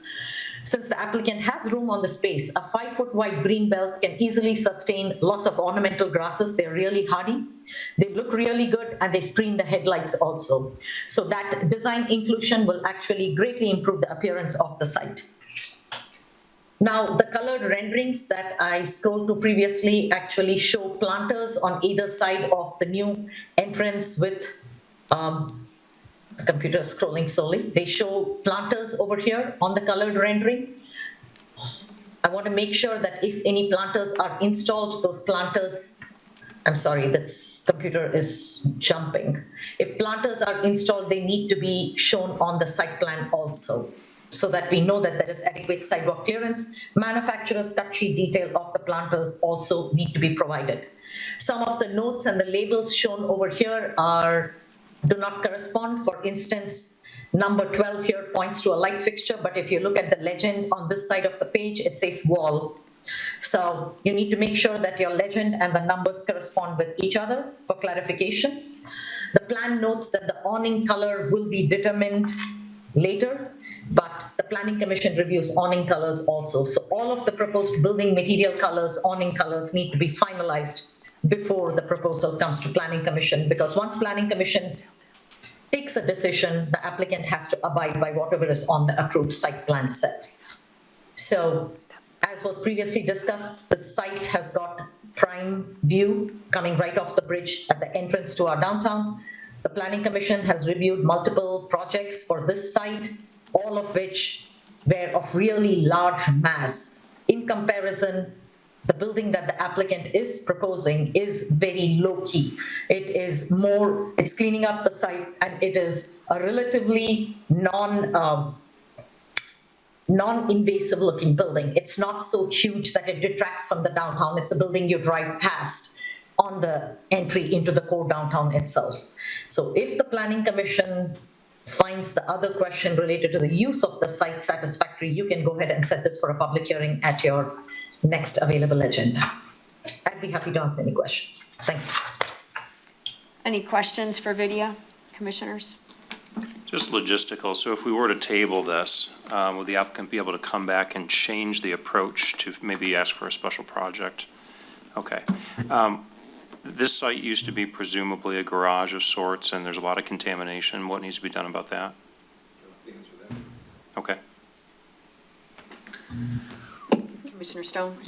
What about exiting the site? Can we make it a mandatory right-hand turn instead of a left across 3 lanes? That's a very good question. Over the years, we talked to the Rileys that own this and said, that's an MDOT call. It's not our road. We don't restrict that. I can guarantee you, if he was changing that driveway, and I'm pretty sure that's why he did, MDOT would probably do exactly that. If you don't touch it, they can't automatically say that you can't come in and out. Especially with Penn Station right next door, they come in and out. And the cleaners now is on its own. So MDOT loves when you consolidate driveways or restricts, but it will be their call. But it will have to go to them if he's touching anything in the right of way, so. Yeah, I mean, there's a ton of traffic that's gonna go in that's and a out tough of here. spot. You would Far, think far right in- more than a oil change shop with Yeah. frequency and You would think right in, duration. right out would be a good idea. MDOT will have to sign off on it. So Nick, did you say that was a question for the applicant? Yes, ma'am. Is he here? Would you like to say anything?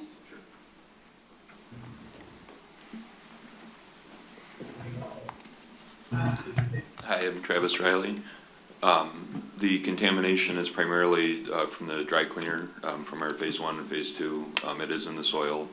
There is no contamination that we're aware of in the building itself, and based on what we're proposing, we're going to be covering every surface and encapsulating it as you typically would.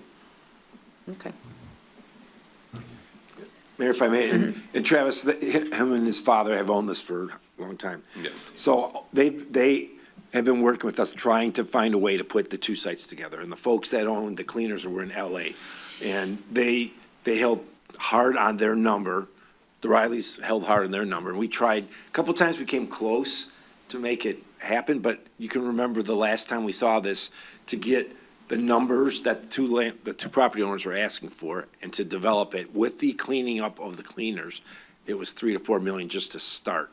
So ultimately, the Rileys made a decision. We can't wait to put two together. We've had many people try. We're going to do it on our own. And I believe you're keeping the building. Correct. And they're renting it to this client. So I will give them all the credit. They tried to let us put this together. Good planning would be, you don't want two little uses with two driveways that could conflict coming out of there. But it's been so many years that I think they found just that we're just going to attempt to do this. So just for record. So I would just like to ask the applicant, are you open to submitting a special project for this? I guess I would ask why, if there's so many other uses in town. I mean, it seems like we'd have to look at other options at that point. And bring in, we'd probably have to consult our attorney at that point to see what our options are. Yeah, it just seems like there's not great clarity around that definition. I would agree, but the precedent that's set is a bit troubling as a building owner we're trying to do the right thing. Yeah.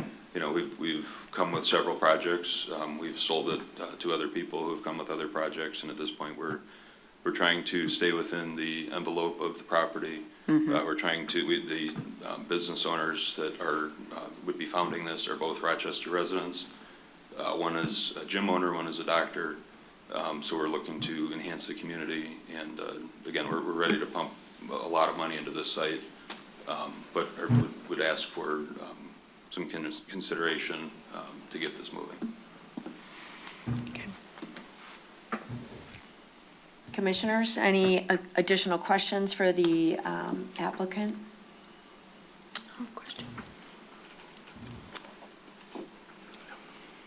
I'll just say, I don't know that it's a question, but I do think we need to clarify this in our zoning ordinance. I don't view physical therapy as a medical office. I would agree more with Nick that this is a professional office, more of a retail use. I also don't think it's necessarily a bad thing that they close their doors at 5 o'clock. I think we need a variety of businesses downtown that are open all the time. If we had all businesses that were open at night on Fridays and Saturdays, I don't think anybody here would like what that looks like for a downtown either. So Just as a point of clarification, the plan would have this be open from 5 a.m. to 8 p.m. okay, well, even better, but I don't think it's troubling that it's, even if it's earlier than that, I think all the other businesses downtown need to be serviced during the day too. So I think I like this use for this space. I have different comments as it relates to the building design itself, but I think the use for this site, I think it's appropriate. It's a really challenged site where the grade drops off in the back. You're not going to get a lot of people to walk to this site from anywhere else unless they can park in the parking lot in front. I think it's an appropriate use for this site. I would like some clarity going forward on medical office and how that relates to this site. Thank you. Madam Chair, Yep. if I could just respond to Commissioner Harden, his comments. I'll just take the opposite view, just to sort of make a case. And I don't want to put words in Commissioner Hauser's mouth, but I think ultimately what we aspire to, or at least what I aspire to, is to have a solid basis to put this project in place. I agree, it'd be a fantastic improvement to the lot, to the building. It'd be a wonderful thing to see for our city, but do we really have that authority given? And I think I would personally defer to the city planner's comments that it is very intentional to omit something, and it's not in the CBD's language, right? So we're really clear, medical is not accepted. I don't think, we should, base our decision today on precedent that, it's been done before in the past, especially when we only have one example of conditional use, some knowledge of that specific situation. The others, I don't think we have a real understanding of why that decision was made. So I think from my perspective, we just want a process and procedure that satisfies, I think, a solid basis for moving the project forward, which I'd certainly be willing to do. And I think probably special exception or special project is probably the way to go to achieve it. Yeah, Vidya, you mentioned in your comments that really there were two potential paths forward from your perspective. One was special project and the other is? Conditional rezoning. And I think what the applicant is doing to the site is an enormous improvement. This is a very challenging site, and the fact that they took it and did it so creatively is, I think it's excellent when they finish it. But once again, as a planner, for me, process and interpretation is everything. Irrespective of what precedent was set, since I was not party to any of those previous interpretations. But I think the applicant has a great project here. There are two pathways forward. One would be special projects, the other would be conditional rezoning. And conditional rezoning means it would be conditionally rezoned to O1. And conditional rezoning generally gets tied with a site, with a specific site plan itself. So conditional rezoning is not precedent setting, that just because they got it, all of their neighbors are going to try for the same. And in the future, when we revisit the central business district, we can probably fix that in order to correct any other non-conformities that might have gone in under a different interpretation, or we revise our ordinance definitions to clarify all those variety of definitions. I do want the applicant to understand that I think the project that they're proposing is an excellent project. It's just the question of how it proceeds. Thank you. And Vidya, what are the steps if the applicant wanted to pursue a conditional rezoning? What would that look like? Can I ask Vidya, what you do a special project? Why would you what are you going to rezone one little parcel? Why wouldn't you just do a special project which allows you to do anything you want to do? So It's the applicant's prerogative, Nick. They can choose if they would like conditional rezoning. I would support that. If they want to go special projects, they can do that. Both processes would go before Planning Commission and City Council. I don't know that one would be faster than another because this is not such a mega project. I think both would proceed at the same speed. City of Rochester does a public hearing for every project. So it's not like it's going to get delayed because of the public hearing process compared to a principal permitted use. Rochester has public hearing for all projects. So if it were a conditional rezoning, the applicant would just fill out the conditional rezoning application, and conditional rezoning is tied to the site plan. So the site plan gets approved along with the rezoning, because conditional rezoning means the site plan is tied to the rezoning itself. So it would go through the same step. It would come, public hearing notices would go out, it would come before planning commission, you make a recommendation, city council approves it. In case of special projects, it would be the same thing. They would come before the planning commission, but the one thing of special project is they have to demonstrate a public benefit. In this case, the public benefit would be they are trying to clean up and redo what is so obviously a brownfield site. The applicant can discuss what are the improvements they're making to the site and demonstrate what public benefit they're providing to the city. So that is the additional written narrative that they will have to proceed. I wouldn't say one process is any faster than the other, but both are equally viable. It's entirely up to the applicant which way they would like to proceed. If I may, so I would assume you would go to O1. If you went to O1, this would be a non-conforming building. So you're creating a non-conforming by rezoning. If you go to a special project, you can waive those setbacks. So I don't think rezonings, I don't know how you could even do that. You're rezoning a property that's already there and you can't meet the side yard setbacks at 0. So I wouldn't go rezoning, I would go special projects. Okay. Okay. Special, it was 01 with the special attachment. There's only 2 properties in all of Rochester have it, I believe. Yeah, I'm sorry, if you could come forward, please, just so that all the public can hear your comments. And if you could state your name, please. James Riley. The property previously was zoned 01. It's been 2 different things. One was when you were, there was only 1 property and it was ours because we were looking at what if we went east and tried to take out the detailer and drop the height of the restaurant, the hotel lower, and that didn't work. But I think I still have all the zoning notes. CBD. Yeah, that doesn't matter. Special projects. Yeah, it doesn't matter. Commissioner Clauser, did you have something? Anyone over here? Yeah, I mean, just perspective, I think, I don't like the idea of rezoning. I think I said this during Solaronics. I don't think that we should zone for a development. We should zone the land use for what we want to see as a city. And so rezoning one's parcel doesn't resonate with me as a good path forward. And just in general, I agree that I think this is a good project if we could just figure out how to get it done. I do think this is a really good discussion, and I hear my colleagues. I think just a couple of other perspectives is from like an equity perspective, we've allowed this, and I don't know why at this one project we'd put our foot down. It does feel like we'd continue with our precedent, but knowing now that it's an issue going forward, we need to work to fix it. And so we need to go back to the zoning ordinance and make clarifications so it doesn't happen again. But I don't think this applicant necessarily needs to be punished for that.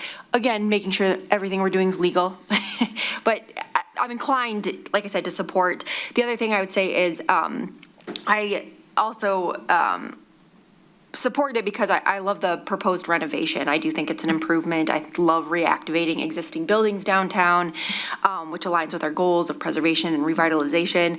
I would also say I think that the location for physical therapy is, I couldn't think of actually a better spot in Main Street because it is already broken up in walkability with the buildings that it's attached to in that complex already has an urgent care. It already has parking lots in front. There's no sidewalk sales there. It's not already it's not like we're breaking up one of the main walkable sidewalks in areas. It's it's a better location, I would think, if you're gonna break it up. And I also think, like I said, physical therapy is an important health service, and I do think it's great to have it in walkable, centrally located areas and not just medical campuses or car-dependent areas for our seniors and aging residents.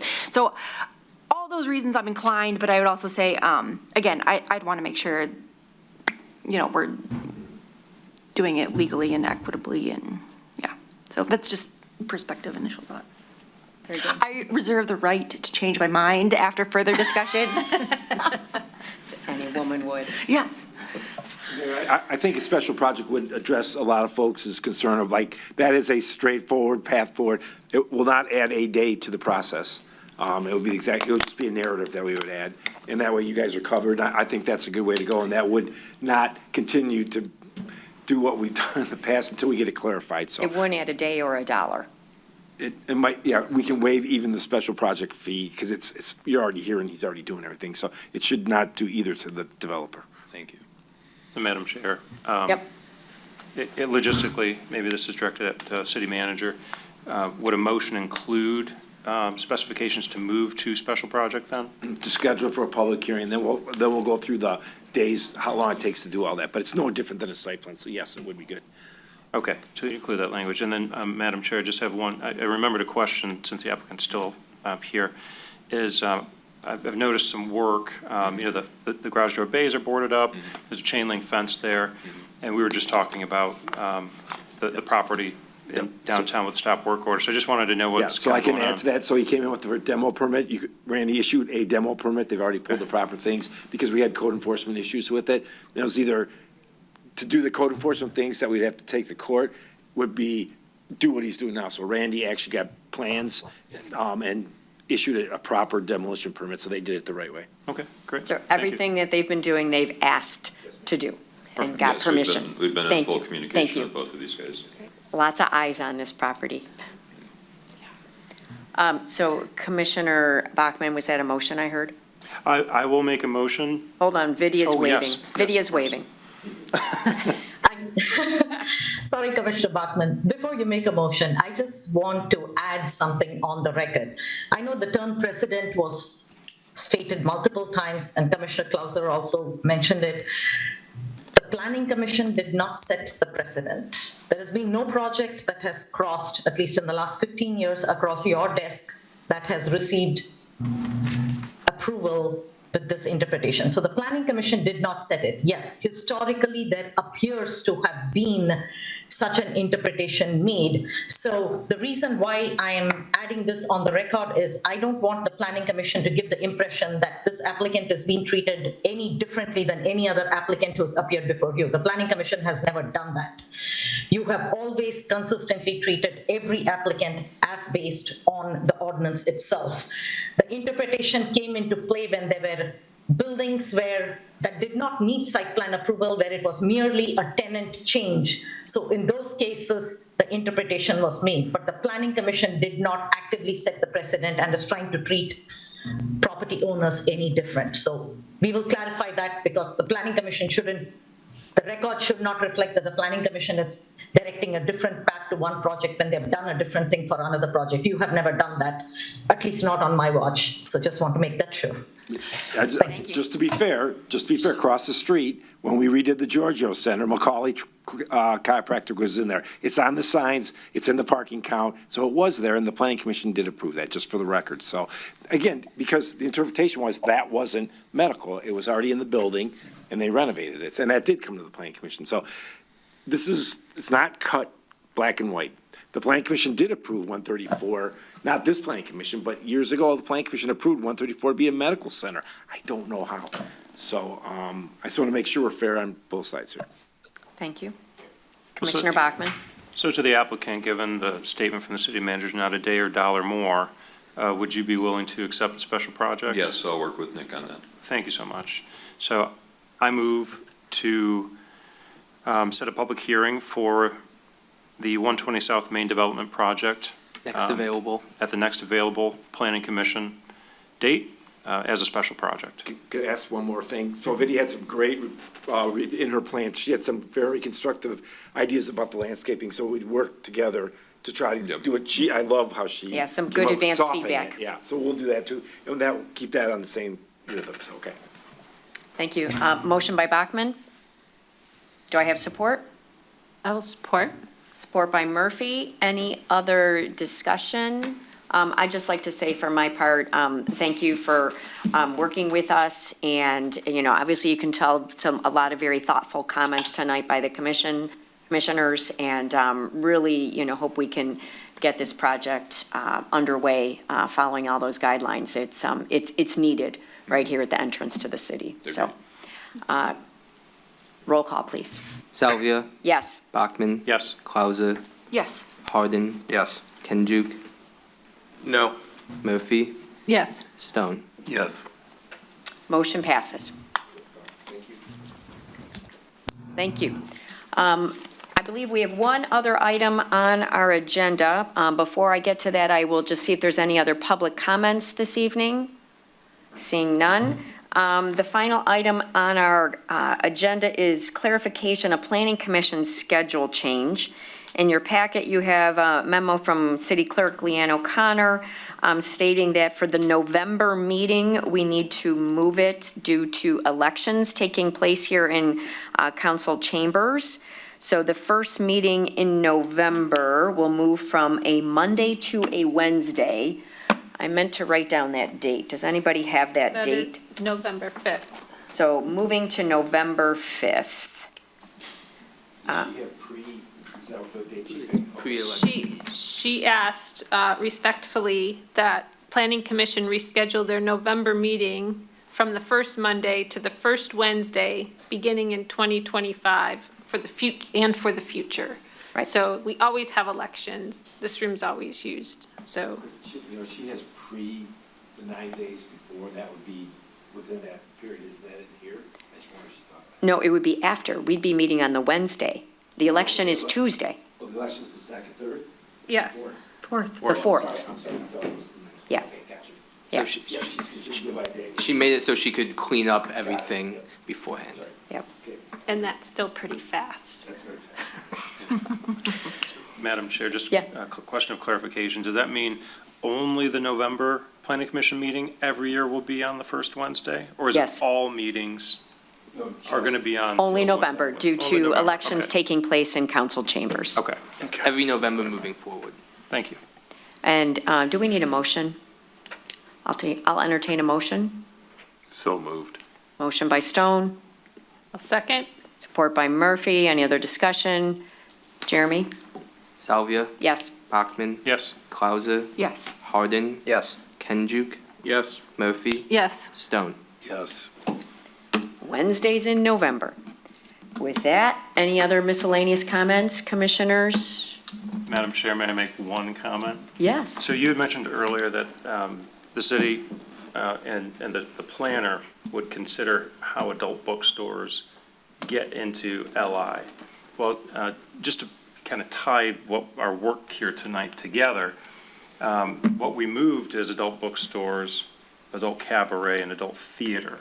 So presumably, if some applicant was so inclined, they could find a very secluded corner of South Street and put in a cabaret and in the front. As long as it's less than 1,500 square feet, they could sell books as retail, provided the Planning Commission approves that as a conditional use. So, just want to leave that as a parting comment. That is definitely something to ponder.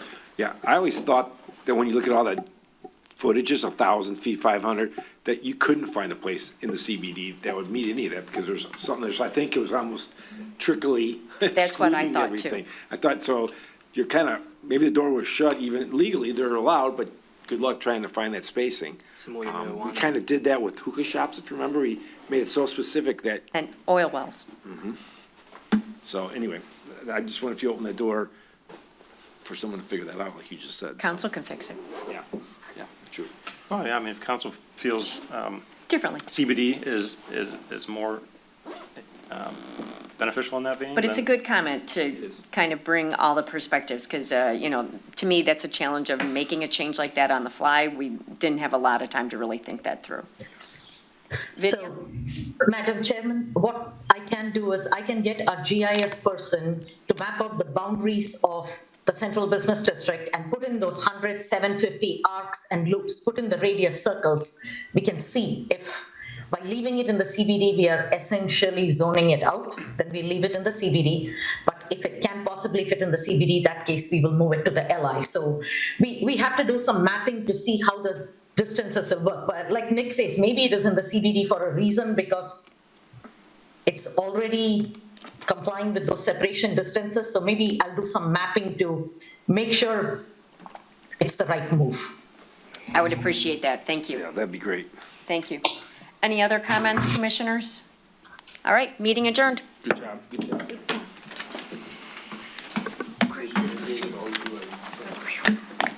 Good discussion. Good work. Good job. Good work leading us. That's not my favorite. Oh, you did good. That That was was a huge agenda, and you got us Yeah. to 2 hours, 2.5 hours?